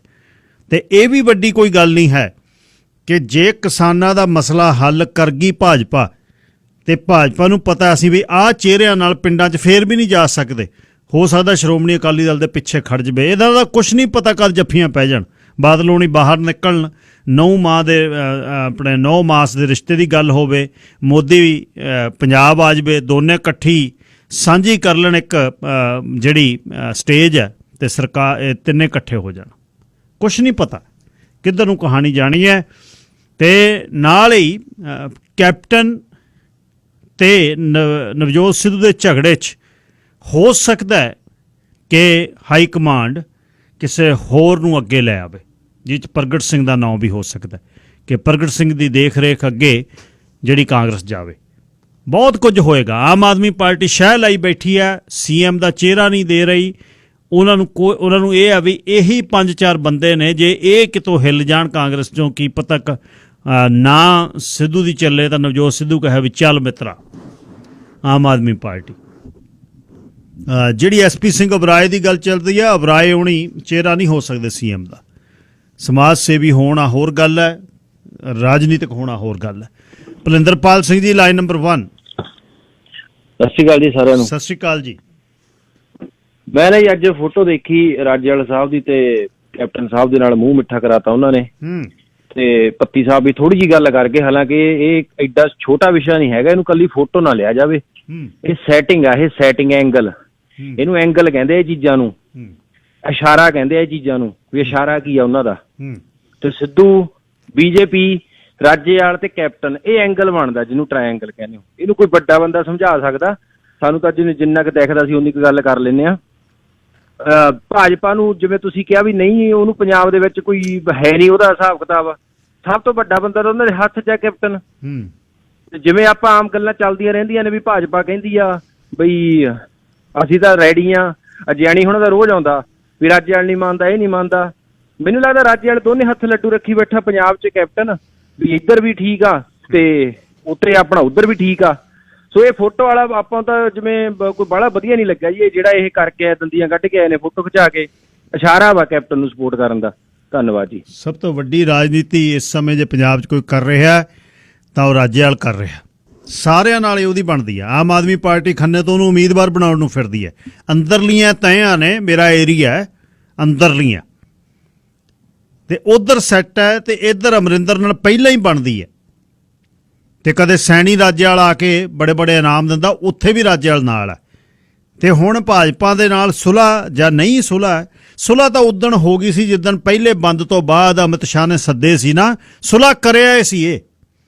ਇਹ ਤਾਂ ਮੂਹਰਲੇ ਨਹੀਂ ਮੰਨੇ, ਜਿਹੜੇ ਅਣਘੜਤ ਤਲੈਂਪੜ ਲਈ ਬੈਠੇ ਸੀ ਨਾ, ਉਹਨਾਂ ਦਾ ਪੰਗਾ ਪੈ ਗਿਆ, ਨਹੀਂ ਤਾਂ ਨਿਬੇੜਿਆ ਸੀ। ਸਾਰਿਆਂ ਦਾ ਧੰਨਵਾਦ ਹੈ। ਕੁਝ ਹੀ ਸਮੇਂ ਤੋਂ ਬਾਅਦ doctor professor Amarjit Singh, University of South Carolina, political science ਤੇ ਪ੍ਰੋਫੈਸਰ ਦੇ ਉਹ ਪ੍ਰੋਫੈਸਰ ਨੇ। ਬਹੁਤ ਵਾਰ ਤੁਸੀਂ ਉਹਨਾਂ ਨੂੰ ਸੁਣਿਆ, ਤੇ ਉਹਨਾਂ ਨੂੰ ਅੰਤਰਰਾਸ਼ਟਰੀ ਮਹਾਜ ਤੋਂ ਉਹਨਾਂ ਨਾਲ ਗੱਲਬਾਤ ਆਪਾਂ ਸ਼ੁਰੂ ਕਰਾਂਗੇ। ਤਾਲਿਬਾਨ ਦੀ ਗੱਲਬਾਤ, ਤੇ ਹੁਣ ਉਹਨਾਂ ਦੀ ਖਬਰਾਂ ਤੋਂ ਸ਼ੁਰੂ ਕਰਨ ਤੋਂ ਪਹਿਲਾਂ ਹੀ ਮੈਂ ਇੱਕ ਦੱਸਾਂ ਕਿ CIA ਚੀਫ ਜਾ ਕੇ ਅਫਗਾਨਿਸਤਾਨ 'ਚ ਮਿਲ ਕੇ ਆਇਆ ਤਾਲਿਬਾਨਾਂ ਨੂੰ। ਹੁਣ ਡੇਟ ਵੀ ਕਦ ਤੱਕ ਇਵੈਕੂਏਟ ਕਰ ਸਕਦੇ ਹੋ। ਤਾਲਿਬਾਨ ਇਸ ਗੱਲ 'ਤੇ ਜ਼ੋਰ ਕਰ ਰਹੇ ਨੇ ਕਿ ਸਾਡੇ ਸਕਿਲਡ ਵਰਕਰ ਨਾ ਲੈ ਕੇ ਜਾਓ, ਉਹਨਾਂ ਨੂੰ ਤੁਸੀਂ ਜਿਹੜਾ ਬਾਹਰ ਨਾ ਲੈ ਕੇ ਜਾਓ, ਇੱਥੇ ਹੀ ਰੱਖੋ। ਸੋ ਇਵੈਕੂਏਸ਼ਨ ਦੀ ਗੱਲਬਾਤ, ਤੇ ਕੀ ਹੋ ਰਿਹਾ ਦੁਨੀਆ ਦੇ ਵਿੱਚ, ਤਾਕਤਾਂ ਕਿਹੜੀਆਂ ਕਿੱਥੇ ਮਿਲਣਗੀਆਂ, ਇਹਦੇ ਲਈ ਪ੍ਰੋਫੈਸਰ ਅਮਰਜੀਤ ਸਿੰਘ ਨਾਲ ਗੱਲਬਾਤ ਹੁਣੇ ਸ਼ੁਰੂ ਕਰਦੇ ਹਾਂ। ਪ੍ਰੋਫੈਸਰ ਸਾਹਿਬ ਨੂੰ ਤੁਸੀਂ ਸਾਰੇ ਜਾਣਦੇ ਹੋ, ਤੇ ਪਰ ਸ਼ੇਰੇ ਪੰਜਾਬ 'ਤੇ ਉਹਨਾਂ ਦੀ ਇਹ ਪਹਿਲੀ ਸੈਗਮੈਂਟ ਹੋਏਗੀ। ਦੂਸਰੇ ਬੰਨੇ ਬਹੁਤ ਵਾਰ ਉਹਨਾਂ ਨੂੰ ਵਰ੍ਹਿਆਂ ਦੇ ਹੋ ਗਈ, ਵਰ੍ਹਿਆਂ ਦੀ ਗੱਲ ਜਦ ਦੇ ਉਹ ਗੱਲਬਾਤ ਕਰ ਰਹੇ ਨੇ। ਪ੍ਰੋਫੈਸਰ ਅਮਰਜੀਤ ਸਿੰਘ ਜੀ ਮੇਰੇ ਨਾਲ ਨੇ, ਯੂਨੀਵਰਸਿਟੀ ਆਫ ਸਾਊਥ ਕੈਰੋਲਾਈਨਾ ਦੇ ਵਿੱਚੋਂ ਪੋਲੀਟੀਕਲ ਤੇ ਥੀਏਟਰ ਦੇ ਪ੍ਰੋਫੈਸਰ ਨੇ। ਪੰਜਾਬ ਦੇ ਵਿੱਚੋਂ ਵੱਡੇ ਹੋਏ, ਉੱਥੇ ਪੜ੍ਹਾਈ ਕੀਤੀ, ਆ ਕੇ ਇੱਥੇ ਪੜ੍ਹੇ। ਇਹਨਾਂ ਸਟੇਟਸ ਦੇ ਵਿੱਚ ਇਹ ਫੈਕਲਟੀਜ਼ ਦੇ ਵਿੱਚ ਬਹੁਤ ਘੱਟ ਸਾਡੇ ਪੰਜਾਬੀ ਜਿਹੜੇ ਪ੍ਰੋਫੈਸਰ ਨੇ, ਤੇ ਪ੍ਰੋਫੈਸਰ ਸਾਹਿਬ ਉਹਨਾਂ ਦੇ ਵਿੱਚੋਂ ਇੱਕ ਨੇ। ਤੇ ਨਾਲ ਹੀ ਸੂਝ-ਬੂਝ, ਕਿਉਂਕਿ ਰਾਜਨੀਤੀ ਉਹਨਾਂ ਦਾ, ਰਾਜਨੀਤੀ ਵਿਗਿਆਨ ਉਹਨਾਂ ਦਾ ਪੜ੍ਹਾਈ ਕਾਰਜਕਾਰੀ ਖੇਤਰ ਹੈ। ਤੇ ਮੈਂ ਉਹਨਾਂ ਨਾਲ ਅੰਤਰਰਾਸ਼ਟਰੀ ਮਹਾਜ ਤੋਂ, ਟਰੰਪ ਦੇ ਜਾਣ ਤੋਂ ਬਾਅਦ ਤੇ ਬਾਈਡਨ ਦੇ ਆਉਣ ਤੋਂ ਬਾਅਦ ਹੁਣ ਆਪਾਂ ਗੱਲ ਕਰ ਰਹੇ ਹਾਂ। ਤੇ ਇਹ ਪਬਲਿਕ ਪਾਲਿਸੀਜ਼, ਇੰਟਰਨੈਸ਼ਨਲ ਪਾਲਿਸੀਜ਼, ਚੀਨ, ਰੂਸ, ਪਾਕਿਸਤਾਨ, ਉਹਦਾ ਅਫਗਾਨਿਸਤਾਨ ਦੇ ਵਿੱਚ ਖੁਰਾਸਾਨ ਦੀ ਗੱਲਬਾਤ ਜਿਹੜੀ ਚੱਲ ਰਹੀ ਹੈ, ਉੱਥੇ ਮਿਨਰਲਸ ਤੇ ਉਸ ਨੂੰ ਜਿਹੜੀਆਂ ਬਹੁਤ ਕੁਝ ਉੱਥੇ ਟ੍ਰਿਲੀਅਨਸ ਆਫ ਡਾਲਰ ਦੇ ਖਣਿਜ ਪਦਾਰਥ, ਤੇ ਕੀ ਭਵਿੱਖ ਹੈ ਅਫਗਾਨਿਸਤਾਨ ਦਾ। ਪ੍ਰੋਫੈਸਰ ਸਾਹਿਬ ਨਾਲ ਗੱਲਬਾਤ ਕਰਦੇ ਹਾਂ। ਪ੍ਰੋਫੈਸਰ ਸਾਹਿਬ ਸਵਾਗਤ ਜੀ, ਸਤਿ ਸ੍ਰੀ ਅਕਾਲ। ਸਤਿ ਸ੍ਰੀ ਅਕਾਲ ਭਾਜੀ, ਸਤਿ ਸ੍ਰੀ ਅਕਾਲ ਤੁਹਾਨੂੰ ਵੀ, ਤੇ ਤੁਹਾਡੇ ਸਾਰੇ ਸੁਣਨ ਵਾਲੇ ਸਰੋਤਿਆਂ ਨੂੰ, ਦੇਸ਼ ਵਿਦੇਸ਼ ਬੈਠੇ ਸਾਰੇ ਪੰਜਾਬੀਆਂ ਨੂੰ ਮੇਰੇ ਵੱਲੋਂ ਪਿਆਰ ਭਰੀ ਨਿੱਘੀ ਸਤਿ ਸ੍ਰੀ ਅਕਾਲ ਜੀ। ਸਤਿ ਸ੍ਰੀ ਅਕਾਲ ਜੀ, ਧੰਨਵਾਦ ਬਹੁਤ ਬਹੁਤ ਸਮੇਂ ਲਈ। ਸ਼ੁਰੂਆਤ ਕਰੀਏ ਪਹਿਲੀ ਗੱਲ ਤੁਸੀਂ ਫਸਟ ਹੈਂਡ ਇਨਫੋਰਮੇਸ਼ਨ ਅਮਰੀਕਾ ਦੇ ਵਿੱਚ ਖੁਦ ਬੈਠੇ ਹੋ, ਉਹਨਾਂ ਗਲਿਆਰਿਆਂ 'ਚ ਵਿਚਰਦੇ ਹੋ ਜਿੱਥੇ ਰਾਜਨੀਤੀ ਦੀਆਂ ਗੱਲਾਂ ਚੱਲਦੀਆਂ, ਉਹਨਾਂ ਕੋਲੀਗਸ ਨਾਲ ਬਹਿੰਦੇ ਹੋ ਜਿਨ੍ਹਾਂ ਦੀ ਹੋਰ ਵੀ ਪਕੜ ਹੈ। ਟਰੰਪ ਉਹਨਾਂ ਦੇ ਜਾਣ ਤੋਂ ਬਾਅਦ ਤੇ ਬਾਈਡਨ ਦੇ ਰਾਸ਼ਟਰਪਤੀ ਬਣਨ ਤੋਂ ਬਾਅਦ ਕਿਹੋ ਜਿਹਾ ਅਮਰੀਕਨ ਮਹਿਸੂਸ ਕਰ ਰਹੇ ਨੇ ਜੀ? ਅੱਜ ਦੀ ਡੇਟ ਦੇ ਵਿੱਚ ਅਗਰ ਜਨਰਲ ਓਪੀਨੀਅਨ ਲੋਕਾਂ ਦਾ ਆਪਾਂ ਦੇਖੀਏ ਜੀ ਤਾਂ ਡਸ ਨਾਟ ਮੈਟਰ ਕਿ ਉਹ ਡੈਮੋਕ੍ਰੇਟ ਨੇ ਜਾਂ ਡਸ ਨਾਟ ਮੈਟਰ ਉਹ ਰਿਪਬਲਿਕਨ ਨੇ, ਜੀ ਦੋਨਾਂ ਸਾਈਡਾਂ ਤੋਂ ਸਰਕਾਰ ਦੀ ਜਿਹੜੀ ਉਹ ਕਿਰਕਰੀ ਹੋ ਰਹੀ ਹੈ। ਉਹਦੇ ਪਿੱਛੇ ਅਗਰ ਜਾਈਏ ਆਪਾਂ ਤਾਂ ਬਲੇਮ ਗੇਮ ਜਿਹੜੀ ਆ ਉਹ ਇੱਥੇ ਵੀ ਤੁਹਾਨੂੰ ਪਤਾ ਹਮੇਸ਼ਾ ਰਾਜਨੀਤਿਕ ਗਲਿਆਰਿਆਂ ਦੇ ਵਿੱਚ ਅਕਸਰ ਪਪੂਲਰ ਰਹਿੰਦੀ ਆ ਕਿ ਮੈਂ ਨਹੀਂ ਇਹਦਾ ਜ਼ਿੰਮੇਵਾਰ, ਉਹ ਜ਼ਿੰਮੇਵਾਰ ਸੀ, ਮੈਂ ਨਹੀਂ ਇਹਦਾ ਜ਼ਿੰਮੇਵਾਰ, ਪਹਿਲੀ ਸਰਕਾਰ ਕਰ ਗਈ, ਪਹਿਲੀ ਸਰਕਾਰ ਨਹੀਂ ਕਰ ਗਈ, ਦੂਜੀ ਕਰ ਗਈ। ਬਟ ਕੁੱਲ ਮਿਲਾ ਕੇ ਕਿਉਂਕਿ ਅਮਰੀਕਾ ਦੀ ਜਿਹੜੀ ਪਹਿਚਾਣ ਆ ਸੰਸਾਰਿਕ ਪੱਧਰ ਦੇ ਉੱਤੇ ਉਹ ਦੋ ਚੀਜ਼ਾਂ ਕਰਕੇ ਆ। ਇੱਕ ਤਾਂ ਇਹ ਹੈ ਕਿ ਅਸੀਂ ਸੰਸਾਰ ਦੇ ਨੇਤਾ, ਅਸੀਂ ਸੰਸਾਰ ਦੇ ਲੀਡਰ ਹਾਂ ਜੀ, ਸਾਡੇ ਕਰਕੇ ਦੇਸ਼ ਦੀ ਇਕਨੋਮੀ, ਸਾਡੇ ਕਰਕੇ ਦੇਸ਼ਾਂ ਦੀ ਰਾਜਨੀਤਿਕ ਸਥਿਤੀਆਂ ਜਿਹੜੀਆਂ ਉਹ ਪ੍ਰਭਾਵਿਤ ਹੁੰਦੀਆਂ ਨੇ ਜੀ। ਦੂਸਰਾ ਇੱਕ ਤਰ੍ਹਾਂ ਦੀ ਪਹਿਚਾਣ ਜਦੋਂ ਤੋਂ ਇਹਨਾਂ ਨੇ ਆਜ਼ਾਦੀ ਲਈ ਆ ਉਹ ਇਹ ਵੀ ਹੈ ਸੰਸਾਰ ਦੇ ਵਿੱਚ ਕਿ ਅਸੀਂ ਜੰਗ ਜਿੱਤਣ ਜਾਂ ਹਾਰਨ ਲਈ ਨਹੀਂ ਲੜਦੇ, ਪਰ ਉੱਥੋਂ ਦੀਆਂ ਜਿਹੜੀਆਂ ਲੋਕਤਾਂਤਰਿਕ ਕਦਰਾਂ ਕੀਮਤਾਂ ਨੇ ਉਹਨਾਂ ਨੂੰ ਸਥਾਪਿਤ ਕਰਨ ਦੀ ਖਾਤਰ ਹੀ ਸਾਡੀ ਜਿਹੜੀ ਜੰਗ ਆ ਉਹ ਸਾਡੇ ਵੱਲੋਂ ਲੜੀ ਜਾਂਦੀ ਆ। ਪਰ ਪਿਛਲੇ ਇਤਿਹਾਸ ਤੇ ਨਜ਼ਰ ਮਾਰੀਏ, ਚਾਹੇ ਉਹ ਵੀਅਤਨਾਮ ਹੋਵੇ, ਚਾਹੇ ਉਹ ਇਰਾਕ ਹੋਵੇ, ਤੇ ਹੁਣ ਰੀਸੈਂਟ ਐਗਜ਼ਾਮਪਲ ਜਿਹੜੀ ਆ ਅਫਗਾਨ ਹੋਵੇ, ਇਹਨਾਂ ਜੰਗਾਂ ਦੇ ਇਤਿਹਾਸ ਨੂੰ ਫੋਲਦਿਆਂ ਸਮਹਾਉ ਜਿਹੜਾ ਨਿਚੋੜ ਨਿਕਲ ਕੇ ਆਉਂਦਾ ਉਹ ਇਹ ਹੈ ਕਿ ਰਾਜਨੀਤਿਕ ਨੇਤਾ ਚਾਹੇ ਉਹ ਸੂਝ-ਬੂਝ ਦੀ ਕਮੀ ਕਰਕੇ, ਚਾਹੇ ਉਹ ਆਪਣੇ ਸਿਪਾਹੀਜ਼ ਦੀ ਵਜ੍ਹਾ ਕਰਕੇ, ਚਾਹੇ ਉਹ ਆਪਣੀ ਏਜੰਸੀਆਂ ਦੀ ਵਜ੍ਹਾ ਕਰਕੇ, ਉਹ ਇੱਕ ਤਰ੍ਹਾਂ ਨਾਲ ਫੇਲ ਹੋਏ ਨਜ਼ਰ ਆ ਰਹੇ ਨੇ ਅੱਜ ਦੀ ਘੜੀ ਜੀ। ਅੱਛਾ ਪ੍ਰੈਸ ਸਾਹਿਬ, ਇੱਧਰ ਨੂੰ ਹੀ ਆਪਾਂ ਚੱਲੀਏ। ਹੁਣ ਜਿਹੜੀਆਂ ਅੱਖਾਂ ਦੇ ਸਾਹਮਣੇ ਹੋਇਆ, ਬਹੁਤ ਵੱਡੀਆਂ ਵਿਚਾਰਾਂ ਪਿਛਲੇ 10 ਦਿਨਾਂ ਤੋਂ ਹੋ ਰਹੀਆਂ ਵੀ ਅਫਗਾਨਿਸਤਾਨ 20 ਵਰ੍ਹਿਆਂ ਬਾਅਦ ਅਮਰੀਕਾ ਨੇ ਟ੍ਰਿਲੀਅਨਸ ਆਫ ਡਾਲਰ ਲਾ ਕੇ 3000 ਦੇ ਕਰੀਬ ਜਵਾਨ ਸ਼ਹੀਦ ਕਰਾ ਕੇ ਇਹਦੇ ਵਿੱਚੋਂ ਕੀ ਖੱਟਿਆ? ਜਿਹੜਾ ਵਰਲਡ ਲੀਡਰ ਦਾ ਉਹਦਾ ਇੱਕ ਰੁਤਬਾ ਹੈ ਜਿਹੜਾ ਉਹ ਕਾਇਮ ਕਰਦਾ ਹੈ। ਹੁਣ ਅਫਗਾਨਿਸਤਾਨ ਜੇ ਦੇਖਿਆ ਜਾਵੇ ਤਾਂ ਖੱਟਿਆ ਤਾਂ ਵੀਅਤਨਾਮ ਦੇ ਕੋਲ ਦੇ ਵਿੱਚ ਵੀ ਨਹੀਂ ਕੁਛ, ਇਰਾਕ ਦੇ ਵਿੱਚੋਂ ਵੀ ਨਹੀਂ। ਅਫਗਾਨਿਸਤਾਨ ਦੇ ਵਿੱਚ ਸਤੰਬਰ 11 ਤੋਂ ਬਾਅਦ ਬੋਂਬਿੰਗ ਕਰਨੀ, ਬੁਸ਼ ਵੱਲੋਂ ਭੇਜਣਾ B-52 ਦੀ ਕਾਰਪੇਟ ਬੋਂਬਿੰਗ, ਤਾਲਿਬਾਨਾਂ ਦਾ ਸਟਿਲ ਪਾਵਰ 'ਚ ਰਹਿਣਾ, ਤੇ 20 ਵਰ੍ਹਿਆਂ ਬਾਅਦ 2 ਵਰ੍ਹੇ ਪਹਿਲਾਂ ਦੋਹਾ 'ਚ ਬਿਠਾ ਕੇ ਦਫ਼ਤਰ ਖੋਲ੍ਹ ਕੇ ਬਰਾਦਰ ਦਾ ਟਰੰਪ ਵੱਲੋਂ ਗੱਲ ਸ਼ੁਰੂ ਕਰ ਦੇਣੀ ਕਿ ਅਸੀਂ ਆ ਜਾਣਾ। ਬਾਈਡਨ ਨੇ ਡੇਟ ਦੇ ਦੇਣੀ ਆਉਂਦਿਆਂ ਸਾਰ ਵੀ ਸਤੰਬਰ ਤੋਂ ਪਹਿਲਾਂ ਅਸੀਂ ਆ ਜਾਣਾ। ਅਫਗਾਨਿਸਤਾਨ 'ਚ ਜਾਣਾ ਤੇ ਆਉਣਾ ਜੀ, ਇਸ ਨੂੰ ਕਿਵੇਂ ਵੇਖਦੇ ਹੋ? ਜਿਹੜੀ ਪਹਿਲੀ ਗਲਤੀ ਟਰੰਪ ਦੇ ਸਮੇਂ ਦੇ ਵਿੱਚ ਦੌਰਾਨ ਹੋਈ, ਤੁਸੀਂ ਸਾਰੀ ਬੇਸਿਕ ਕੰਟੈਂਟ ਜਿਹੜਾ ਉਹ ਬੈਕਗਰਾਉਂਡ ਦਾ ਸ਼ੇਅਰ ਕਰ ਦਿੱਤਾ ਸਰੋਤਿਆਂ ਦੇ ਨਾਲ। ਉਹਦੇ ਵਿੱਚ ਭਾਜੀ ਸਭ ਤੋਂ ਪਹਿਲੀ ਜਿਹੜੀ ਮਿਸਟੇਕ ਹੋਈ ਉਸ ਦੋਹਾ ਕਤਰ ਦੇ ਵਿੱਚ ਬੈਠ ਕੇ ਜੋ ਐਗਰੀਮੈਂਟ ਉਹਨਾਂ ਦੇ ਲੀਡਰਸ ਦੇ ਨਾਲ ਕੀਤਾ ਗਿਆ, ਉਹਦੇ ਵਿੱਚ ਸਭ ਤੋਂ ਵੱਡੀ ਗਲਤੀ ਇਹ ਸੀ ਕਿ ਕਾਬਲ ਦੀ ਜਿਹੜੀ ਰਾਜ ਕਰ ਰਹੀ ਸਰਕਾਰ ਆ ਉਹਨੂੰ ਟਰੰਪ ਨੇ ਕੰਪਲੀਟਲੀ ਆਊਟ ਆਫ ਲੂਪ ਰੱਖਿਆ।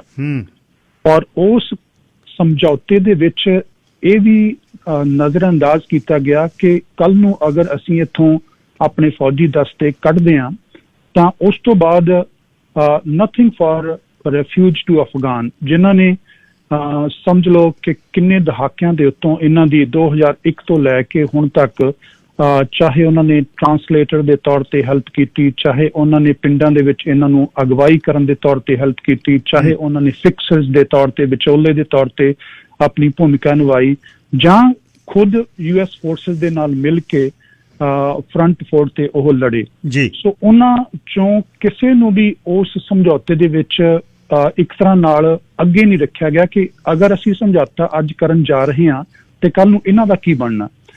ਤੇ ਇਹੀ ਕਾਰਨ ਹੈ ਕਿ ਜਦੋਂ ਵੀ ਅਮਰੀਕੀ ਫੋਰਸਿਸ ਦੇਸ਼ ਦੇ ਕਿਸੇ ਵੀ ਬਾਹਰਲੇ ਹਿੱਸਿਆਂ ਦੇ ਵਿੱਚ ਗਏ ਨੇ, ਠੀਕ ਹੈ ਇਹਨਾਂ ਕੋਲੇ ਬਹੁਤ ਸਾਰੀ ਤਕੜੀ ਟੈਕਨੋਲੋਜੀ ਆ, ਇਹਨਾਂ ਕੋਲੇ ਉੱਪਰ ਰਾਕਟਸ ਫਿਰਦੇ ਨੇ, ਇਹਨਾਂ ਨੂੰ ਇਨਫੋਰਮੇਸ਼ਨ ਦੇ ਜ਼ਰੀਏ, ਪਰ ਜਦੋਂ ਫਰੰਟ ਫੋਰਟ ਤੇ ਜ਼ਮੀਨੀ ਪੱਧਰ ਤੇ ਲੜਨ ਦੀ ਗੱਲ ਆਉਂਦੀ ਆ ਤਾਂ ਉਹਦੇ ਵਿੱਚ ਇੱਥੋਂ ਦੀਆਂ ਫੋਰਸਿਸ ਮੇਰੇ ਮੁਤਾਬਕ ਅੱਜ ਤੱਕ ਦੇ ਨਤੀਜੇ ਦੇ ਵਿੱਚ ਕੰਕਲੂਜਨ ਦੇ ਤੌਰ ਤੇ ਕੰਪਲੀਟਲੀ ਫੇਲ ਨੇ।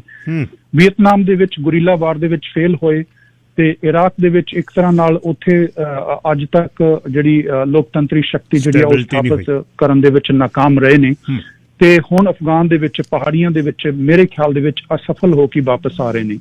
ਜੇ ਆਪਾਂ ਗੱਲ ਕਰੀਏ ਕਨਕਲੂਡ ਕਰਨ ਦੀ ਤਾਂ ਅੱਜ ਦੀ ਗੱਲ ਜਿਹੜੀ ਹੈ, ਅੱਜ ਦੀ ਇੰਪੋਰਟੈਂਸ ਅੰਤਰਰਾਸ਼ਟਰੀ ਪੱਧਰ ਤੇ ਇਸ ਕਰਕੇ ਮਹੱਤਵਪੂਰਨ ਹੈ ਕਿ ਜਦੋਂ ਵੀ ਕਿਸੇ ਕੌਮ ਦੀ ਇੱਕ ਸੋਲ ਪ੍ਰੋਪਰਾਈਟਰੀ, ਇੱਕ ਸੋਲ ਕੰਟੈਂਟ ਜਾਂ ਇੱਕ ਸੋਲ ਆਈਡੀਆ ਦੀ ਗੱਲ ਕਰੀਏ ਤਾਂ ਉੱਥੋਂ ਉਸ ਦੇਸ਼ ਦਾ ਇਤਿਹਾਸ ਲੱਭਿਆ ਜਾਂਦਾ। ਜਦੋਂ ਪ੍ਰੀ ਹਿਸਟਰੀ ਤੋਂ ਲੈ ਕੇ ਖਾਸ ਕਰਕੇ 1709 ਤੋਂ ਲੈ ਕੇ ਅੱਜ 2021 ਤੱਕ ਤੁਸੀਂ ਉੱਥੋਂ ਦੀ ਧਰਤੀ ਦਾ ਇਤਿਹਾਸ ਫੋਲ ਕੇ ਦੇਖੋ। ਜਿਵੇਂ ਆਪਾਂ ਆਪਣੇ ਲਈ ਕਹਿ ਦਿੰਦੇ ਹਾਂ ਕਿ ਕਾਸ਼ ਸਿੱਖ ਇਕੱਠੇ ਬੈਠ ਕੇ ਇੱਕ ਪਲੇਟਫਾਰਮ ਤੇ ਹੋ ਕੇ ਇਕੱਠੇ ਖੜੇ ਹੋ ਜਾਣ। ਮੇਰੇ ਖਿਆਲ ਦੇ ਵਿੱਚ ਕਿਸੇ ਤਰ੍ਹਾਂ ਨਾਲ ਇਹੀ ਗੱਲ ਉਹਨਾਂ ਤੇ ਵੀ ਢੁਕਦੀ ਹੈ ਕਿ ਕਾਸ਼ ਇਹ ਸਾਰੇ ਪਸ਼ਤੂਨ ਜਿਹੜੇ ਕਿ ਸਭ ਤੋਂ ਵੱਧ ਪੋਪੂਲੇਟਡ ਆ ਉੱਥੇ ਆਲਮੋਸਟ 42% ਉਸ ਤੋਂ ਬਾਅਦ ਤਾਜਿਕ ਨੇ, ਉਸ ਤੋਂ ਬਾਅਦ ਉਜ਼ਬੇਕ ਨੇ ਤਕਰੀਬਨ 9-10%। ਇਹ ਸਾਰੇ ਦੇ ਸਾਰੇ ਅਗਰ ਅੱਜ ਦੀ ਘੜੀ ਦੇ ਵਿੱਚ ਇਹ ਕਹਿ ਦੇਣ ਕਿ ਚਲੋ ਆਪਾਂ ਮਿਲ ਕੇ ਇਸ ਦੇਸ਼ ਨੂੰ ਸਾਂਭੀਏ, ਪਰ ਮੇਰੇ ਖਿਆਲ ਦੇ ਵਿੱਚ ਘੱਟੋ ਘੱਟ ਮਿਨੀਮਮ 3 ਸਾਲ ਤੋਂ ਵੱਧ ਇਹ ਉੱਥੇ ਰਾਜ ਨਹੀਂ ਕਰ ਸਕਣਗੇ। ਇਹੀ ਦੇ ਇਹੀ ਜਿਹੜੀ ਡਿਫਰੈਂਟ ਪਰਸੈਂਟੇਜ ਆ ਇਹ ਫਿਰ ਤੁਹਾਨੂੰ ਗੰਨਾ ਲੈ ਕੇ AK-47 ਲੈ ਕੇ ਆਪਸ ਵਿੱਚ ਹੀ ਲੜਦੀ ਦਿਖਾਈ ਦੇਗੀ।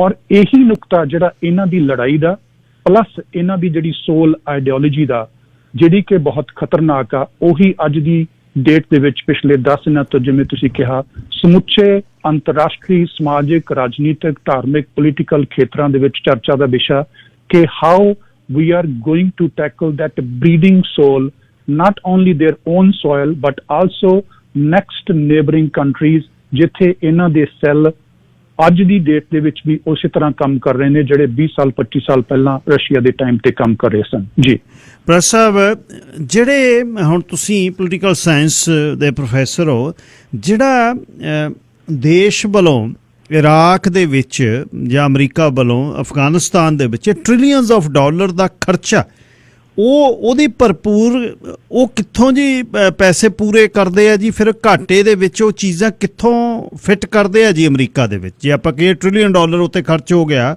ਉਹ ਕਿੱਥੋਂ? ਜਿਹੜੀ ਇੱਕ ਬਾਹਰ ਸਕੂਲ ਆਫ ਥਾਟ ਇਹ ਚੱਲਦਾ ਵੀ ਬਿਨਾਂ ਤੇਲ ਤੋਂ ਅਮਰੀਕਾ ਨਹੀਂ ਜਾਂਦਾ, ਬਿਨਾਂ ਖਣਿਜ ਪਦਾਰਥ ਤੋਂ ਕਿਤੇ ਨਹੀਂ ਜਾਂਦਾ। ਅਫਰੀਕਾ 'ਚ ਲੋਕ ਭੁੱਖੇ ਮਰ ਰਹੇ ਨੇ, ਯਮਨ 'ਚ ਲੋਕ ਭੁੱਖੇ ਮਰ ਰਹੇ ਨੇ, ਉੱਥੇ ਅਮਰੀਕਾ ਨਹੀਂ ਗਿਆ। ਅਫਗਾਨਿਸਤਾਨ 'ਚੋਂ, ਪਰ ਅਫਗਾਨਿਸਤਾਨ 'ਚੋਂ ਵੀ ਕੀ ਲੈਣ ਦਾ ਜੀ 20 ਵਰਿਆਂ 'ਚ? ਫਿਰ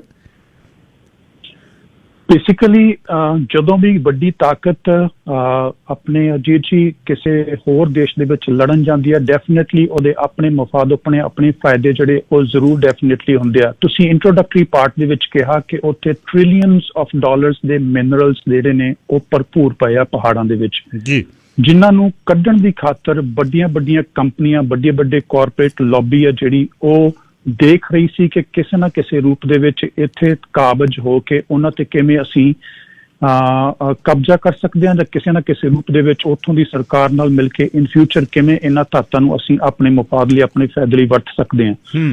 ਔਰ ਅੱਜ ਦੀ ਡੇਟ ਦੇ ਵਿੱਚ ਅਜੀਤ ਜੀ ਇਹ ਹੋਰ ਵੀ ਜ਼ਿਆਦਾ ਮਹੱਤਵਪੂਰਨ ਆ ਕਿ ਜਿਹੜੀਆਂ ਉਹ ਮਿਨਰਲਸ ਨੇ ਉਹਨਾਂ ਦੀ ਆਉਣ ਵਾਲੇ 20, 25, 50 ਸਾਲ ਦੇ ਵਿੱਚ ਸਭ ਤੋਂ ਵੱਧ ਲੋੜ ਆ ਸੰਸਾਰ ਨੂੰ। ਪਰ ਇਹ ਬਦਕਿਸਮਤੀ ਆ ਉੱਥੋਂ ਦੇ ਅਫਗਾਨਾਂ ਦੀ ਜਾਂ ਉੱਥੋਂ ਦੇ ਪਸ਼ਤੂਨਾਂ ਦੀ ਕਿ ਉਹ ਆਪਣੀ ਲੜਾਈ ਦੇ ਵਿੱਚ ਤਾਂ ਜ਼ਰੂਰ ਉਲਝ ਕੇ ਖੁਸ਼ ਨੇ, ਜਿਵੇਂ ਉਹਨਾਂ ਦਾ ਇਤਿਹਾਸ ਆ, ਜਿਵੇਂ ਉਹਨਾਂ ਦੀ ਨੇਚਰ ਆ, ਜਿਵੇਂ ਉਹਨਾਂ ਦਾ ਪਿਛੋਕੜ ਆ, ਪਰ ਉਹ ਇਸ ਵਿਕਾਸ ਪ੍ਰਤੀ ਜਾਂ ਇਸ ਲੋਕਤੰਤਰਿਕ ਵਿਕਾਸ ਪ੍ਰਤੀ, ਲੋਕਤੰਤਰਿਕ ਨੀਤੀਆਂ ਪ੍ਰਤੀ ਜਾਂ ਔਰਤਾਂ ਦੇ ਹੱਕਾਂ ਦੀ ਖਾਤਰ ਪ੍ਰਤੀ ਜਾਂ ਵਿੱਦਿਆ ਦੇ ਪਸਾਰ ਦੇ ਪ੍ਰਤੀ ਉਹਨਾਂ ਦਾ ਧਿਆਨ ਬਿਲਕੁਲ ਨਹੀਂ।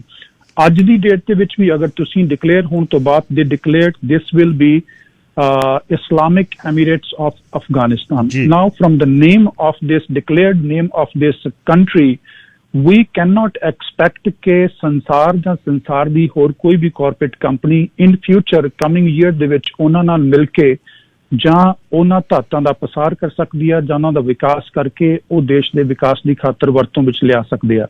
ਹਾਂ, ਅੱਜ ਦੀ ਘੜੀ ਦੇ ਵਿੱਚ ਅਗਰ ਅਸੀਂ ਜਰਮਨ ਕਾਉਂਸਲਰ ਕੈਥਰੀਨ ਦੀ ਅਗਰ ਟਿੱਪਣੀ ਦੇਖੀਏ ਤਾਂ ਉਹਨੇ ਇੱਕ ਆਪਣੇ ਬਿਆਨ ਦੇ ਵਿੱਚ ਬੜੀ ਨੁਕਤੇ ਵਾਲੀ ਗੱਲ ਕਹੀ ਆ, ਅੰਤਰਰਾਸ਼ਟਰੀ ਪੱਧਰ ਤੇ ਉਹ ਵੀ ਚਰਚਾ ਦਾ ਵਿਸ਼ਾ ਕਿ ਹੂ ਇਜ਼ ਬਿਹਾਈਂਡ ਇਟ, ਕਿ 48 ਘੰਟਿਆਂ ਦੇ ਵਿੱਚ ਹੀ ਉਹ ਇੱਕ ਸਿਟੀ ਤੋਂ ਦੂਜੇ ਸਿਟੀ ਤੋਂ 72 ਘੰਟਿਆਂ ਦੇ ਵਿੱਚ ਉਹਨਾਂ ਦੇ ਕੈਪੀਟਲ ਤੇ ਕਬਜ਼ਾ ਕਰ ਲਿਆ। Who is behind it? We somehow know ਕਿ ਚਾਈਨਾ ਦੀ ਅੱਖ, ਰਸ਼ੀਆ ਦੀ ਅੱਖ, and then financial aid we all know is coming from Iran side. So again in the coming future ਇਹ ਜਿਹੜੀਆਂ ਤਾਕਤਾਂ ਨੇ ਅਗੇਨ ਇਹਨਾਂ ਦੀ ਅੱਖ ਉਹਨਾਂ ਮਿਨਰਲਸ, ਉਹਨਾਂ ਧਾਤਾਂ ਤੇ ਆ ਜਿਨ੍ਹਾਂ ਦੀ ਲੋੜ ਆਉਣ ਵਾਲੇ ਸਮੁੱਚੇ ਸੰਸਾਰ ਨੂੰ ਵੱਡੇ ਪੱਧਰ ਤੇ ਆ। Only Australia and Bulgaria are the two countries at this point of time which are helping to fulfill the needs of all those metals. So now you can imagine कि trillions of dollars ਦੇ minerals ਜਿਹੜੇ ਭੰਡਾਰ ਨੇ ਉੱਥੇ ਉਹਨਾਂ ਨੂੰ utilize, maybe in the coming future China will make a deal with them, or maybe Russia, or maybe Iran. That's what the behind the scene picture, what we cannot say right now ਕਿ ਉਹ ਆਉਣ ਵਾਲੇ ਸਮੇਂ ਦੇ ਵਿੱਚ ਕਿਸ ਤਰ੍ਹਾਂ ਦੀ ਨੀਤੀ, ਲਿਬਰਲ ਨੀਤੀ ਜਾਂ ਜਿਹੜੀ ਫੰਡਾਮੈਂਟਲ ਇਸਲਾਮਿਕ ਫੈਮਿਲਿਸਟ ਜਿਹੜੇ ਆ ਉਹਨਾਂ ਦੀ ਜਿਹੜੀ ਨੀਤੀ ਆ ਉਹ ਉਹਨਾਂ ਰਾਜਨੀਤਿਕ ਸ਼ਕਤੀਆਂ ਦੇ ਨਾਲ ਮਿਲ ਕੇ ਕੰਮ ਕਰ ਸਕੇਗੀ ਜਾਂ ਨਹੀਂ ਕਰ ਸਕੇਗੀ, ਇਹਦਾ ਆਉਣ ਵਾਲਾ ਵਕਤ ਦੱਸੇਗਾ। ਜੀ ਅਫਗਾਨਿਸਤਾਨ ਦਾ ਭਵਿੱਖ ਤੇ ਨਾਲ ਦੇ ਦੇਸ਼ ਤੇ ਉੱਥੇ ਕੀ ਹੋਏਗਾ, ਭਾਰਤ ਦਾ ਦੇ ਬਾਰੇ ਕੀ ਗੱਲ, ਖੁਰਾਸਾਨ ਦੇ ਬਾਰੇ ਗੁਰੂ ਸਾਹਿਬ ਦੀ ਬਾਣੀ ਦੇ ਵਿੱਚ ਵੀ ਖੁਰਾਸਾਨ ਤੋਂ ਇਹ ਮੁਹਿੰਮਾਂ ਚੜ੍ਹਦੀਆਂ ਨੇ। ਓਟੋਮੈਨ ਅੰਪਾਇਰ ਤੇ ਉਹ ਗੱਲਾਂ ਜਿਹੜੀਆਂ ਅਗਲੇ ਇੱਕ ਵਪਾਰਕ ਸੰਦੇਸ਼ਾਂ ਤੋਂ ਬਾਅਦ ਪ੍ਰੋਫੈਸਰ ਅਮਰਜੀਤ ਸਿੰਘ ਹੋਰਾਂ ਨਾਲ ਕਰਾਂਗੇ, ਜਿਨ੍ਹਾਂ ਦੀ ਵੱਡੀ ਪਕੜ ਹੈ ਇਹਨਾਂ ਅੰਤਰਰਾਸ਼ਟਰੀ ਮੁੱਦਿਆਂ ਤੇ। ਹੁਣੇ ਵਾਪਸ ਆਏ ਤੇ ਆ ਕੇ ਗੱਲ ਕਰਦੇ ਹਾਂ। ਮਾਸਕ ਆ ਜਿਹੜਾ ਇੰਡੋਰ ਹੁਣ ਫੇਰ ਤੁਹਾਨੂੰ ਪਹਿਨਣਾ ਪਏਗਾ ਜਦ ਵੀ ਤੁਸੀਂ ਅੰਦਰ ਆਓਗੇ ਕਿਤੇ ਵੀ ਬਿਲਡਿੰਗ ਦੇ ਵਿੱਚ, ਮਾਸਕ ਪਾਉਣਾ ਜ਼ਰੂਰੀ ਕਰ ਦਿੱਤਾ ਹੈ। ਹੁਣੇ ਖਬਰਾਂ ਆ ਰਹੀਆਂ ਨੇ। ਮੇਰੇ ਨਾਲ ਪ੍ਰੋਫੈਸਰ ਅਮਰਜੀਤ ਸਿੰਘ ਗੱਲਬਾਤ ਕਰ ਰਹੇ ਨੇ ਤੇ ਅਫਗਾਨਿਸਤਾਨ ਦਾ ਭਵਿੱਖ। ਪ੍ਰੋਫੈਸਰ ਸਾਹਿਬ, ਹੁਣ ਪਿਛਲੇ 2 ਸਾਲਾਂ ਦੇ ਵਿੱਚ ਜਿਹੜਾ ਇੱਕ ਤੁਰਕੀ ਦੇ ਓਟੋਮੈਨ ਅੰਪਾਇਰ ਦਾ ਹੀਰੋ ਸੀ ਜਿਹੜਾ ਐਰਤੁਗਰਲ, ਉਸ ਦਾ ਨਾਟਕ ਬੜਾ ਪਸੰਦ ਕੀਤਾ ਜਾ ਰਿਹਾ ਹੈ ਇਹਨਾਂ ਦੇਸ਼ਾਂ ਦੇ ਵਿੱਚ, ਖਾਸ ਤੌਰ 'ਤੇ ਪਾਕਿਸਤਾਨ ਦੇ ਵਿੱਚ। ਅਫਗਾਨਿਸਤਾਨ ਦੇ ਵਿੱਚ ਤਾਲਿਬਾਨ ਦਾ ਜ਼ੋਰ ਹੈ ਜਿਹੜਾ, ਨਾਲ ਦੇ ਦੇਸ਼ਾਂ ਨਾਲ ਹੁਣੇ ਸਮਝੌਤਾ। ਚੀਨ ਦਾ ਬਹੁਤ ਵੱਡਾ ਉੱਥੇ ਇੰਟਰਸਟ ਹੈ, ਜਿੱਥੇ ਥੋੜ੍ਹਾ ਜਿਹਾ ਏਰੀਆ ਚੀਨ ਵਾਲੇ ਪਾਸੇ ਨੂੰ ਜਾਂਦਾ, ਨਾਲ ਹੀ ਉੱਥੇ ਜਿਹੜਾ ਸਪੈਸ਼ਲ ਜਿਹੜਾ ਇਕਨੋਮਿਕ ਕੋਰੀਡੋਰ ਹੈ ਉਹ ਆ ਕੇ ਗਵਾਦਰ ਤੱਕ ਆਉਣਾ ਹੈ ਉਸ ਨੂੰ। ਤੇ ਉਸ ਤੋਂ ਬਾਅਦ ਰਸ਼ੀਆ ਦਾ ਕਹਿਣਾ ਕਿ ਸਾਡੇ ਪਾਸੇ ਪੰਗਾ ਨਾ ਕਰਿਓ ਤੇ ਉਹਨਾਂ ਨਾਲ ਸੁਲ੍ਹਾ ਕਰ ਲੈਣਾ। ਜਿਹੜਾ ਭਵਿੱਖ ਦੇ ਇਹ ਦੇਸ਼ ਨੇ ਤੇ ਭਾਰਤ ਦਾ ਜਿਹੜੀ ਬਹੁਤ ਵੱਡੀ ਦਖਲਅੰਦਾਜ਼ੀ ਕਰ ਲਓ ਜਾਂ ਸਪਾਈਂਗ ਕਰ ਲਓ, ਅਫਗਾਨਿਸਤਾਨ ਦੀ ਸਟੈਬਿਲਿਟੀ ਤੇ ਅਫਗਾਨਿਸਤਾਨ 'ਚ ਲੋਕਤੰਤਰੀ ਸਰਕਾਰ ਹੋਣਾ ਬਹੁਤ ਜ਼ਰੂਰੀ ਹੈ। ਹੁਣ ਤਾਲਿਬਾਨਾਂ ਦਾ ਇਹ ਕਹਿਣਾ ਕਿ ਨਹੀਂ ਹੁਣ ਅਸੀਂ ਸਾਊ ਬਣ ਜਾਾਂਗੇ, ਅਸੀਂ ਚੇਂਜ ਕਰ ਲਾਂਗੇ, ਇਹ ਸਾਲ ਖੰਡ ਦੇ ਵਿੱਚ ਉੱਥੇ ਗੱਲ ਮੁੜ ਕੇ ਆਉਣੀ ਹੈ। ਜਿਹੜੇ ਸ਼ਰੀਆ ਤੋਂ ਪਰਾਂ ਨਹੀਂ ਹਟ ਸਕਦੇ ਉਹਨਾਂ ਨੇ ਕਿੰਨਾ ਕੁ ਫਰਕ ਪਾ ਦੇਣਾ। ਭਵਿੱਖ ਬਾਰੇ ਗੱਲ ਕਰਨੀ ਔਖੀ ਹੈ, ਪਰ ਆਲੇ ਦੁਆਲੇ ਦੇ ਦੇਸ਼ਾਂ ਦੇ ਨਾਲ ਜਿਹੜੀ ਉਹਨਾਂ ਦੀ ਹੁਣ ਇਸ ਵਾਰ ਯਾਰੀ ਹੈ, ਰਾਜਨੀਤੀ ਤੇ ਡਿਪਲੋਮੈਸੀ ਜਿਹੜੀ ਉਹ ਕਰ ਰਹੇ ਨੇ, ਉਹਦੇ ਤੋਂ ਤੁਹਾਨੂੰ ਕੀ ਜਿਹੜਾ ਲੱਗਦਾ ਕਿ ਕਿਹੋ ਜਿਹਾ ਸਮਾਂ ਆਏਗਾ ਜੀ ਆਉਣ ਵਾਲਾ?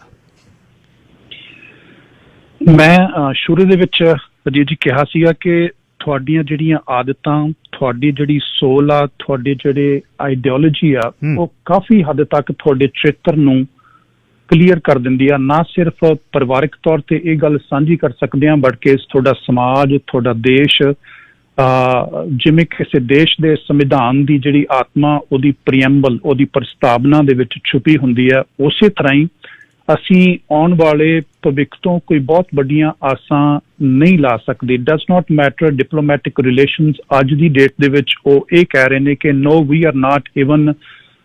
ਇੱਕ CNN ਦੀ ਰਿਪੋਰਟਰ ਉਹਨਾਂ ਮੇਨ ਲੀਡਰਾਂ ਤੱਕ ਪਹੁੰਚਦੀ, ਕਲੈਰੇਸਾ ਵਾਰਡ ਜਿਹੜੀ ਉਹ ਪਹੁੰਚਣ ਦੀ ਉਹਨੇ ਕੋਸ਼ਿਸ਼ ਕੀਤੀ। ਉਹ ਕੁਐਸਚਨ ਜਿਹੜੇ ਗਹਿਰੇ ਕੁਐਸਚਨ ਅੱਜ ਆਪਾਂ ਕਰ ਰਹੇ ਹਾਂ ਉਹਨੇ ਕੀਤੇ। They said no we are not the old Talibans, we are in new Talibans. ਪਰ ਉਹਦਾ ਜਿਹੜਾ ਪ੍ਰੂਫ ਆ, ਜਿਹੜੇ ਉਹ 15 ਤੋਂ ਲੈ ਕੇ 17 ਅਗਸਤ ਦਾ ਜਿਹੜਾ 48 ਘੰਟਿਆਂ ਦਾ ਸਮਾਂ, ਮੈਂ ਖਾਸ ਕਰਕੇ ਕਾਬੁਲ ਦੀ ਗੱਲ ਕਰਦਾ, ਕਾਬੁਲ ਦੀਆਂ ਗਲੀਆਂ ਦੇ ਵਿੱਚ 48 ਘੰਟਿਆਂ ਦੇ ਵਿੱਚ ਕੋਈ ਵੀ ਔਰਤ ਦਿਸਣੀ ਬੰਦ ਹੋ ਗਈ।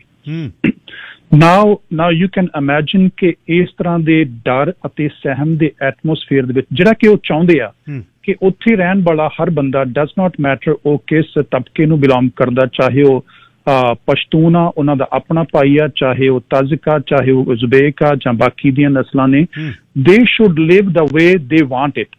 ਔਰ ਉਹਨਾਂ ਦਾ ਜਿਹੜਾ ਵੇ ਆ that is very clear that we are Islamic fundamentalists. That's it. We are going to follow whatever is written according to our Sharia rule. Now, ਦੁਨੀਆ ਦੇ ਇਤਿਹਾਸ ਦੇ ਵਿੱਚ ਬਾਕੀ ਜਿੱਥੇ ਵੀ ਇਹ ਲਾ ਜਾਂ ਇਸ ਤਰ੍ਹਾਂ ਦਾ ਕਾਨੂੰਨ ਹੈ, ਉੱਥੋਂ ਦੇ ਵਿਕਾਸ ਦੀ ਆਪਾਂ ਗੱਲ ਕਰ ਸਕਦੇ ਹਾਂ, ਉੱਥੋਂ ਦੀ ਕਰਪਸ਼ਨ ਦੀ ਆਪਾਂ ਗੱਲ ਕਰ ਸਕਦੇ ਹਾਂ, ਉੱਥੋਂ ਦੀ ਜਿਹੜੀ ਔਰਤਾਂ ਦੀ ਜਿਹੜੀ ਹਾਲਤ ਆ ਉਹਦੀ ਆਪਾਂ ਗੱਲ ਕਰ ਸਕਦੇ ਹਾਂ ਜਾਂ ਕੰਪੇਅਰ ਕਰ ਸਕਦੇ ਹਾਂ। ਗੱਲ ਨਹੀਂ ਕਰ ਸਕਦੇ, ਕੰਪੇਅਰ ਕਰ ਸਕਦੇ ਹਾਂ ਕਿ how they are living in there. ਜੀ ਬਾਕੀ ਅਗੇਨ ਇਤਿਹਾਸ ਵਾਲੇ ਬੰਦੇ ਅਕਸਰ ਇਹ ਕਹਿੰਦੇ ਆ ਕਿ ਇਤਿਹਾਸ ਆਪਣੇ ਆਪ ਨੂੰ ਦੁਹਰਾਉਂਦਾ।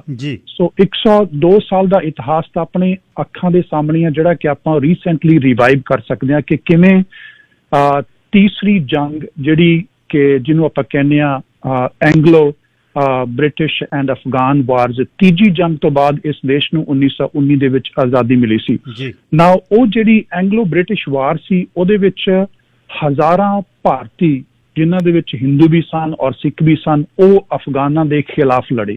ਮੈਂ ਇਹ ਹਿਸਟਰੀ ਸਮਹਾਉ ਇਸ ਕਰਕੇ ਰਿਲੇਟ ਕਰ ਰਿਹਾ ਕਿ ਤੁਸੀਂ ਇੰਡੀਆ ਨੂੰ ਇਨਕਲੂਡ ਕੀਤਾ ਆਪਣੇ ਕੁਐਸਚਨ ਦੇ ਵਿੱਚ। ਸੈਕੰਡ ਥਿੰਗ, 1823 ਦਾ ਇਤਿਹਾਸ ਅਗਰ ਚੱਕੀਏ ਤਾਂ ਉਸ ਸਮੇਂ 19ਵੀਂ ਸਦੀ ਦੇ ਵਿੱਚ ਜਦੋਂ ਸਿੱਖ ਰਾਜ ਪੂਰੀ ਤਰ੍ਹਾਂ ਦੇ ਨਾਲ ਸਿੱਖ ਇੰਪਾਇਰ, ਨਾਟ ਰਾਜ, ਇੰਪਾਇਰ ਜਿਹੜਾ ਫੁੱਲ ਫਲੈਜ ਆਪਣਾ ਕੰਮ ਕਰ ਰਿਹਾ ਸੀਗਾ, ਉਦੋਂ ਇਹਨਾਂ ਅਫਗਾਨਾਂ ਨੂੰ ਪਰਸ਼ੀਅਨ ਵਾਲੇ ਪਾਸਿਓਂ ਖਤਰਾ ਸੀ, ਪੱਛਮ ਵਾਲੇ ਪਾਸਿਓਂ ਤੇ ਪੂਰਬ ਵਾਲੇ ਪਾਸਿਓਂ ਇਹਨਾਂ ਨੂੰ ਖਤਰਾ ਸੀ ਸਿੱਖ ਇੰਪਾਇਰ ਤੋਂ। ਉਹਦਾ ਕਾਰਨ ਕੀ ਸੀ ਕਿ ਇਹ ਅਲੱਗ-ਅਲੱਗ ਖੇਤਰਾਂ ਦੇ ਵਿੱਚ, ਜਿਵੇਂ ਭਾਰਤ ਦੇ ਵਿੱਚ ਅਲੱਗ-ਅਲੱਗ ਰਿਆਸਤਾਂ ਦੇ ਰਾਜੇ ਆਪਸ ਵਿੱਚ ਹੀ ਲੜ ਰਹੇ ਸਨ। ਦੈਨ ਵਾਟ ਹੈਪਨਡ ਕਿ ਫਤਿਹ ਖਾਨ ਦੀ ਅਗਵਾਈ ਦੇ ਵਿੱਚ ਉਹਨੇ ਆਪਣੇ 20-25 ਮੈਂਬਰ, ਇਤਿਹਾਸ ਦੱਸਦਾ ਕਿ 21 ਮੈਂਬਰ ਆਪਣੇ ਚਾਚੇ ਤਾਏ ਦੇ ਮੁੰਡੇ ਇਕੱਠੇ ਕਰਕੇ ਸਾਰੇ ਅਲੱਗ-ਅਲੱਗ ਕਮਾਂਡਰ ਬਣਾਤੇ, ਪੂਰੇ ਰਿਆਸਤਾਂ ਨੂੰ ਆਪਣੇ ਕੰਟਰੋਲ 'ਚ ਲੈ ਲਿਆ। ਐਂਡ ਦੈਨ ਅਲਟੀਮੇਟਲੀ 1823 ਦੇ ਵਿੱਚ ਹੀ ਦੋਸਤ ਜਿਹੜਾ ਮੁਹੰਮਦ ਖਾਨ ਆ ਉਹਦੇ ਸਾਰੇ ਇਲਾਕੇ ਨੂੰ ਆਪਣੇ ਕੰਟਰੋਲ 'ਚ ਲੈ ਲਿਆ, ਕਿਉਂਕਿ ਫਤਿਹ ਖਾਨ ਦੀ ਮੌਤ ਤੋਂ ਬਾਅਦ ਫੇਰ ਉਹੀ ਦੁਬਾਰਾ 21 ਦੇ 21 ਮੈਂਬਰ ਆਪਣੇ ਆਪਣੇ ਰਾਜਾਂ ਦੇ ਵਿੱਚ ਉਹ ਵੜ ਗਏ। ਹੁਣ ਇਸ ਵੰਡ ਤੋਂ ਸਿੱਖ ਇੰਪਾਇਰ ਨੇ ਫਾਇਦਾ ਉਠਾਇਆ ਐਂਡ ਦੈਨ ਪੰਜਾਬ ਤੇ ਕਸ਼ਮੀਰ ਨੂੰ ਸੰਪੂਰਨ ਕਬਜ਼ੇ 'ਚ ਲੈਣ ਤੋਂ ਬਾਅਦ ਖਾਈਬਰ ਪਸ਼ਤੂਨ ਤੇ ਜਿਹੜੀ ਚੜ੍ਹਾਈ ਕਰਕੇ 1837 ਦੇ ਵਿੱਚ ਆਪਾਂ ਨੂੰ ਪਤਾ ਕਿ ਜਮਰੌਦ ਦੇ ਕਿਲੇ ਨੂੰ ਫਤਿਹ ਕੀਤਾ। ਪਰ ਅਫਸੋਸ ਦੀ ਗੱਲ ਇਹ ਕਿ ਉਸ ਜਮਰੌਦ ਦੀ ਲੜਾਈ ਦੇ ਵਿੱਚ ਸਿੱਖ ਯੋਧਾ ਜਿਹੜਾ ਸਾਡਾ ਹਰੀ ਸਿੰਘ ਨਲੂਆ, ਉਹਦੀ ਸ਼ਹੀਦੀ ਹੋਈ and ਸਮਹਾਉ it ended a conflict between Afghans and Sikhs since 1837. ਪਰ ਮੇਰਾ ਇੱਥੇ ਇਹ ਜ਼ਿਕਰ ਕਰਨ ਦਾ ਕਾਰਨ ਇਹ ਸੀ ਕਿ ਭਾਰਤੀ ਇਤਿਹਾਸ ਦੇ ਵਿੱਚ ਵਾਪਰੀਆਂ ਘਟਨਾਵਾਂ ਨੇ ਜਿਹੜੀਆਂ ਉਹ ਆਉਣ ਵਾਲੀਆਂ ਜਨਰੇਸ਼ਨਸ ਦੇ ਮਨ ਦੇ ਵਿੱਚ ਇੱਕ ਤਰ੍ਹਾਂ ਨਾਲ ਪੋਜ਼ਿਟਿਵ ਔਰ ਨੈਗੇਟਿਵ ਇੰਪੈਕਟ ਕ੍ਰੀਏਟ ਕਰਦੀਆਂ ਨੇ। ਐਗਜ਼ਾਮਪਲ, ਅਸੀਂ ਆਪਣੇ ਇਤਿਹਾਸ ਦੇ ਵਿੱਚ ਸਾਨੂੰ 75 ਸਾਲ ਆਜ਼ਾਦ ਹੋਇਆਂ ਨੂੰ ਹੋ ਗਏ, ਦੇਸ਼ ਗੋਰੇ ਛੱਡ ਕੇ ਚਲੇ ਗਈ, ਪਰ ਸਾਡੇ ਕਹਾਣੀਆਂ 'ਚ, ਸਾਡੀਆਂ ਕਵਿਤਾਵਾਂ 'ਚ, ਸਾਡੇ ਗਾਣਿਆਂ ਦੇ ਵਿੱਚ until today we are saying ਫਰੰਗੀ ਫਰੰਗੀ ਫਰੰਗੀ ਫਰੰਗੀ। ਸੋ ਉਹ ਨਾਸੂਰ ਆ ਜਿਹੜਾ somehow it's in our blood, it's in our genetics, ਤੇ how ਉਹਨਾਂ ਨੇ ਸਾਨੂੰ ਪੋਲਿਊਟ ਕੀਤਾ, ਉਹਨਾਂ ਨੇ ਸਾਨੂੰ ਕਰਪਟ ਵੇ ਦੇ ਨਾਲ ਸਾਡੇ ਰਿਸੋਰਸਸ ਲੁੱਟੇ, ਸਾਡਾ ਕੋਹਿਨੂਰ ਹੀਰਾ ਲੁੱਟ ਕੇ ਲੈ ਗਏ and all these things. The same Anglo Afghan war ਦੇ ਵਿੱਚ ਭਾਰਤੀਆਂ ਨੇ ਜੋ ਯੋਗਦਾਨ ਦਿੱਤਾ ਬ੍ਰਿਟਿਸ਼ਰਸ ਨਾਲ ਮਿਲ ਕੇ, ਉਹਨਾਂ ਦੀ ਆਰਮੀ ਦੇ ਵਿੱਚ ਭਰਤੀ ਹੋ ਕੇ, ਉਹ ਵੀ ਜਿਹੜੀ ਕਸਕ ਆ ਉਹ ਅਫਗਾਨਾਂ ਦੇ ਵਿੱਚ ਆ। ਇਸੇ ਵਜ੍ਹਾ ਕਰਕੇ ਅਫਗਾਨਿਸਤਾਨ ਦੇ ਵਿੱਚ ਸਿੱਖ ਜਾਂ ਹਿੰਦੂ ਜਾਂ ਬਾਕੀ ਕ੍ਰਿਸਚਨ ਤਾਂ ਚਰਚ ਹੈ ਹੀ ਨਹੀਂ ਕੋਈ। There are some temples, only one synagogue left for Jewish community। ਉੱਥੇ ਇੱਕੋ ਹੀ ਬੰਦਾ, ਬਾਕੀ ਸਾਰੇ Jewish ਜਿਹੜੇ ਨੇ ਉਹ ਛੱਡ ਕੇ ਇਜ਼ਰਾਈਲ ਵਾਪਸ ਜਾ ਚੁੱਕੇ ਨੇ ਇਹਨਾਂ ਸਾਲਾਂ ਦੇ ਦੌਰਾਨ ਜਦੋਂ ਤੋਂ ਅਮਰੀਕਾ ਉੱਥੇ ਜਾ ਕੇ ਟਿਕਿਆ। ਬਟ ਐਨੀਵੇ, ਉਹ ਜਿਹੜਾ ਇਤਿਹਾਸਕ ਪਿਛੋਕੜ ਆ ਤੁਹਾਡੇ ਅੰਦਰ ਤੁਹਾਡੇ ਲਈ ਨਫ਼ਰਤ ਜਿਹੜਾ ਉਹ ਕੁਰੇਦ ਦਿੰਦਾ, ਖਾਸ ਕਰਕੇ ਜਦੋਂ ਤੁਸੀਂ ਖੁਦ ਉਸ ਸ਼ਕਤੀ ਦੇ ਮਾਲਕ ਹੁੰਦੇ ਹੋ। ਸੋ ਮੇਰੇ ਖਿਆਲ ਦੇ ਵਿੱਚ ਉਸ ਰਾਜ ਦੇ ਅਧੀਨ ਆਉਣ ਵਾਲੇ ਭਵਿੱਖ ਦੇ ਵਿੱਚ ਕਿਸੇ ਹੋਰ ਸੱਭਿਆਚਾਰ ਲਈ, ਕਿਸੇ ਹੋਰ ਸਮੁਦਾਇ ਲਈ, ਕਿਸੇ ਹੋਰ ਜਾਤੀ ਲਈ there is no place. It was no place and there will be no place in the coming future. That is the dangerous part when we are living in this 21st century. Even the Taliban are using computers right there in their hands, but there is no ideological change could be seen in their minds. That's the ਚਿੰਤਾਜਨਕ ਵਿਸ਼ਾ ਜਿਹੜਾ ਸਮੁੱਚੇ ਸੰਸਾਰ ਨੂੰ ਅੱਜ ਦੀ ਘੜੀ ਦੇ ਵਿੱਚ ਸੋਚਣ ਲਈ ਮਜਬੂਰ ਕਰ ਰਿਹਾ। ਜੀ ਹਜੀ ਜੀ ਪ੍ਰੋਫੈਸਰ, ਇੱਕ ਸਿੱਖਾਂ ਦੇ ਜਾਂ ਮਾਈਨੋਰਿਟੀਜ਼ ਬਾਰੇ ਕਿਸੇ ਦੇ ਬਾਰੇ ਵੀ ਤੁਸੀਂ ਦੱਸ ਦਿੱਤਾ ਹੈ ਕਿ ਉਹਨਾਂ ਨੇ ਤਾਂ ਆਪਣੇ ਵੀ ਨਹੀਂ ਛੱਡਣੇ, ਪਸ਼ਤੂਨ ਜਿਹੜੇ ਆ ਤਾਲਿਬਾਨਾਂ ਤੋਂ ਬਾਹਰ ਨੇ ਉਹਨਾਂ ਨੇ ਉਹ ਵੀ ਨਹੀਂ ਛੱਡਣੇ। ਅੱਛਾ, ਇਸ ਸਮੇਂ ਦੇ ਵਿੱਚ ਜਦ ਇਹ ਕਸ਼ਿਸ਼ ਵਧਣੀ ਹੈ, ਪਾਕਿਸਤਾਨ ਦੀ ਪ੍ਰੋਕਸੀ ਹੋਣੀ ਹੈ ਅਤੇ ਇਹ ਵਾਧਾ ਹੋਣਾ ਹੈ, ਸਿੱਖ ਸਟੇਟ ਇੱਕ ਬਫਰ ਜ਼ੋਨ ਹੈ ਜੇ ਅਸੀਂ ਦੇਖੀਏ, ਜੇ ਸਿੱਖਾਂ ਦੇ ਇਹ ਬਾਰਡਰ ਜਿਹੜੇ ਨੇ ਇਹ ਬੜੇ ਕੰਟਰੋਲ ਹੋਣਗੇ, ਟਾਈਟ ਹੋਣਗੇ। ਸਿੱਖ ਕਮਿਊਨਿਟੀ ਜੇ ਲੀਡਰ ਵਧੀਆ ਹੋਣ, ਇਸ ਸਮੇਂ ਜਿਹੜੇ ਸਾਡੀਆਂ ਮੰਗਾਂ ਨੇ, ਜਿਹੜੀਆਂ ਦਿੱਲੀ ਦੇ ਨਾਲ ਸਾਡੇ ਕੁਝ ਇਸ਼ੂ ਨੇ, ਉਹਨਾਂ ਦਾ ਕੋਈ ਇਹ ਸਾਜ਼ਗਾਰ ਸਮਾਂ ਆ ਸਕਦਾ ਕਿ ਅਸੀਂ ਉਹਨਾਂ ਨਾਲ ਇੱਕ ਬਫਰ ਜ਼ੋਨ ਦੇ ਵਿੱਚ ਬੈਠਿਆਂ ਗੱਲ ਕਰ ਸਕਦੇ ਹਾਂ? ਇਸ ਤਰ੍ਹਾਂ ਹੋ ਸਕਦਾ ਸੇਮ ਟੋਕਨ ਤੇ? ਜਿਸ ਹਿਸਾਬ ਦੇ ਨਾਲ ਪਿਛਲੇ 9 ਮਹੀਨੇ ਦਾ ਇਤਿਹਾਸ ਦੱਸ ਰਿਹਾ, ਜਿਹੜੀ ਉਹ ਟਸਲ ਦਾ ਸਾਡੇ ਨਾਰਦਰਨ ਸਟੇਟਸ ਦਾ ਕੇਂਦਰ ਸਰਕਾਰ ਦੇ ਨਾਲ, ਉਹਦੇ ਵਿੱਚੋਂ ਅੱਜ ਤੱਕ ਦੀ ਜਿਹੜੀ ਸੰਭਾਵਿਤ ਗੱਲ ਨਿਕਲੀ ਆ ਕੰਪਲੀਟ ਐਪੀਸੋਡ ਦੇ ਵਿੱਚੋਂ, that is a ਸੈਂਟਰ ਸਰਕਾਰ ਦੀ ਆਕੜ and behind the scene a ਗੱਠਜੋੜ with corporate world। ਅਲਟੀਮੇਟਲੀ ਇਹ ਜਿਹੜੀਆਂ ਗੱਲਾਂ ਅੱਜ ਹੋ ਰਹੀਆਂ ਨੇ ਉਹ ਅੱਜ ਦੀ ਖਾਤਰ ਨਹੀਂ ਹੋ ਰਹੀਆਂ ਅਜੀਤ ਜੀ, ਇਹਨਾਂ ਦਾ ਕਮਿੰਗ ਫਿਊਚਰ ਜਿਹੜੀਆਂ ਵੱਡੀਆਂ ਵੱਡੀਆਂ including Amazon, that is connection goes there ਕਿ how we are going to capture this land and how we are going to make that vegan saturated fat or vegan whatever you call cereals or all other kind of things products। ਔਰ ਉਹਨਾਂ ਕੰਪਨੀਆਂ ਦੇ shade ਦੇ ਅੰਦਰ ਸਾਡੇ ਭਾਰਤ ਦੇ ਜਿਹੜੇ corporate ਬੰਦੇ ਨੇ ਉਹ ਮਿਲ ਕੇ ਚੱਲ ਰਹੇ ਨੇ ਕਿ ਆਉਣ ਵਾਲੇ 20 ਸਾਲ ਦਾ ਜਿਹੜਾ ਫਿਊਚਰ ਉਹ ਕੀ ਹੋਇਆ।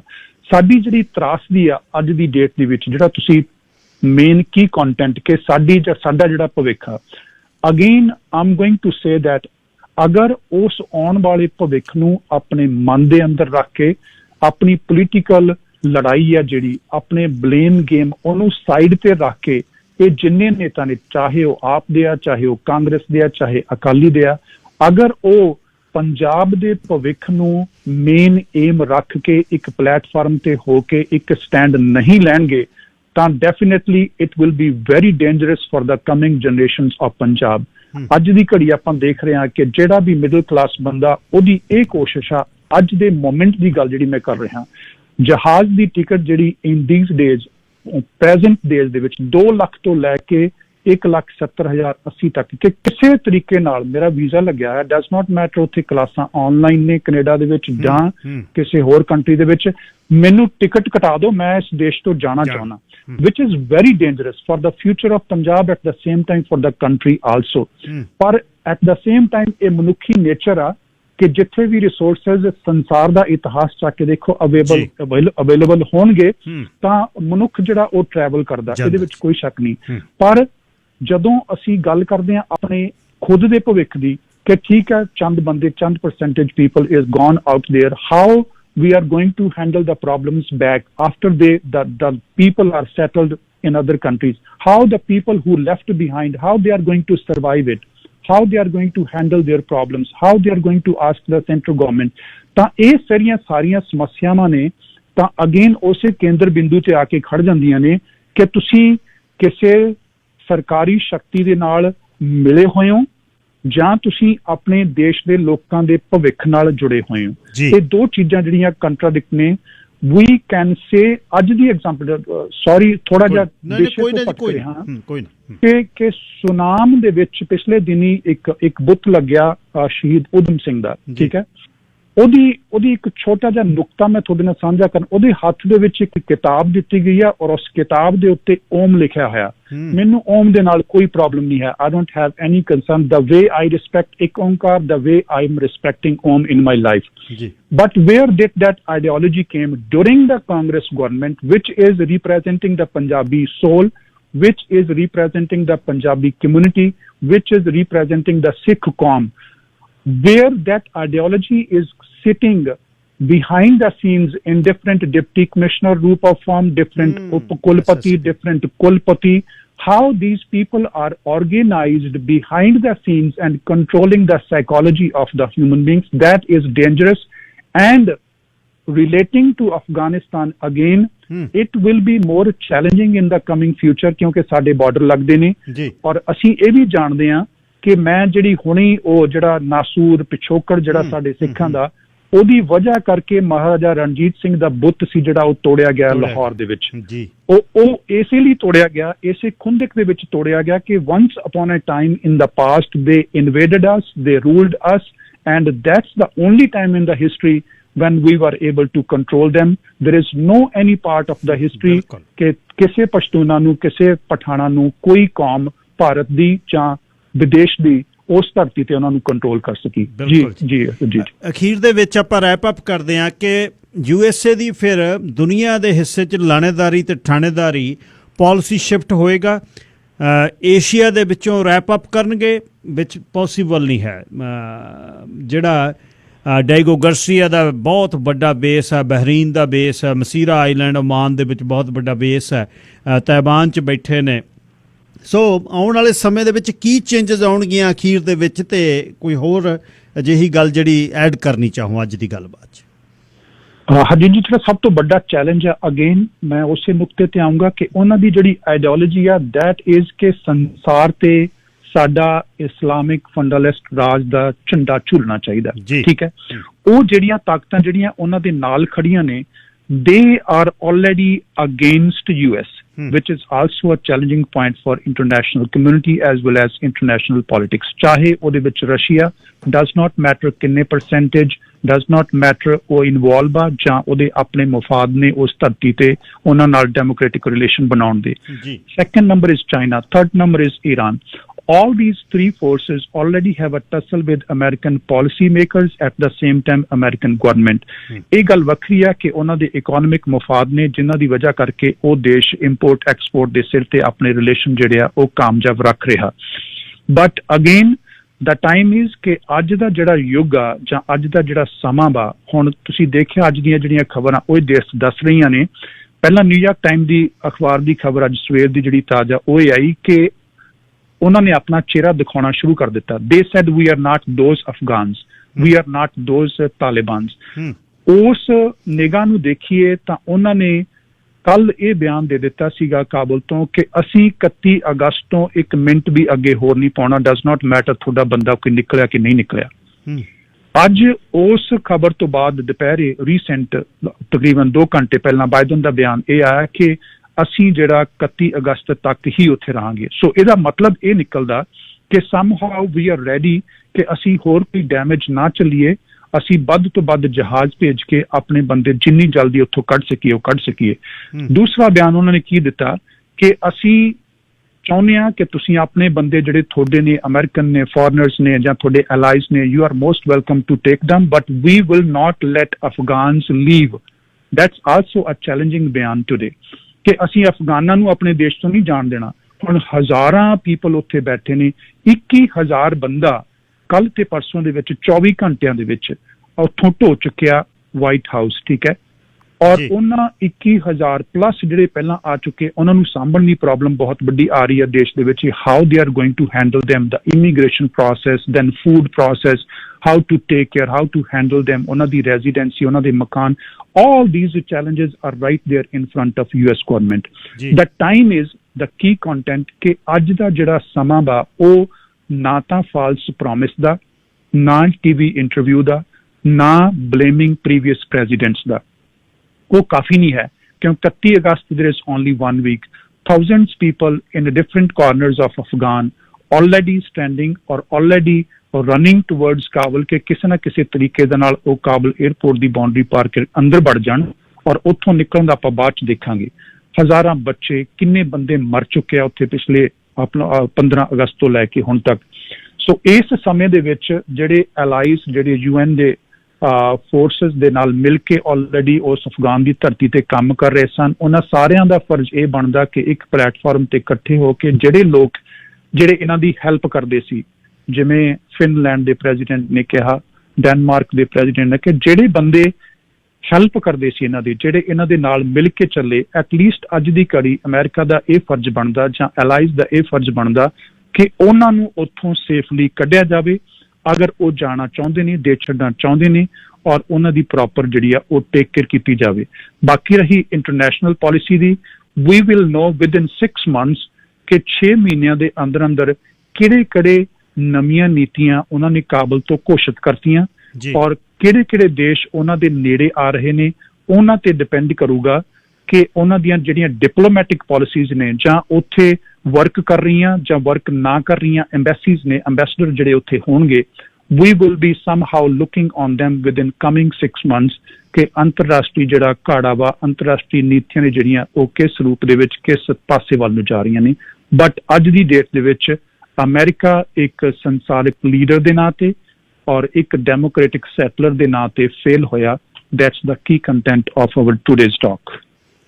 ਧੰਨਵਾਦ ਜੀ, ਤੇ ਆਉਣ ਵਾਲੇ ਸਮੇਂ 'ਚ ਜਦ ਸਮਾਂ ਲੱਗਿਆ ਪ੍ਰੋਫੈਸਰ ਸਾਹਿਬ ਫੇਰ ਗੱਲਬਾਤ ਕਰਾਂਗੇ। ਧੰਨਵਾਦ ਬਹੁਤ ਬਹੁਤ। ਸ਼ੁਕਰੀਆ ਹਾਜੀ ਜੀ।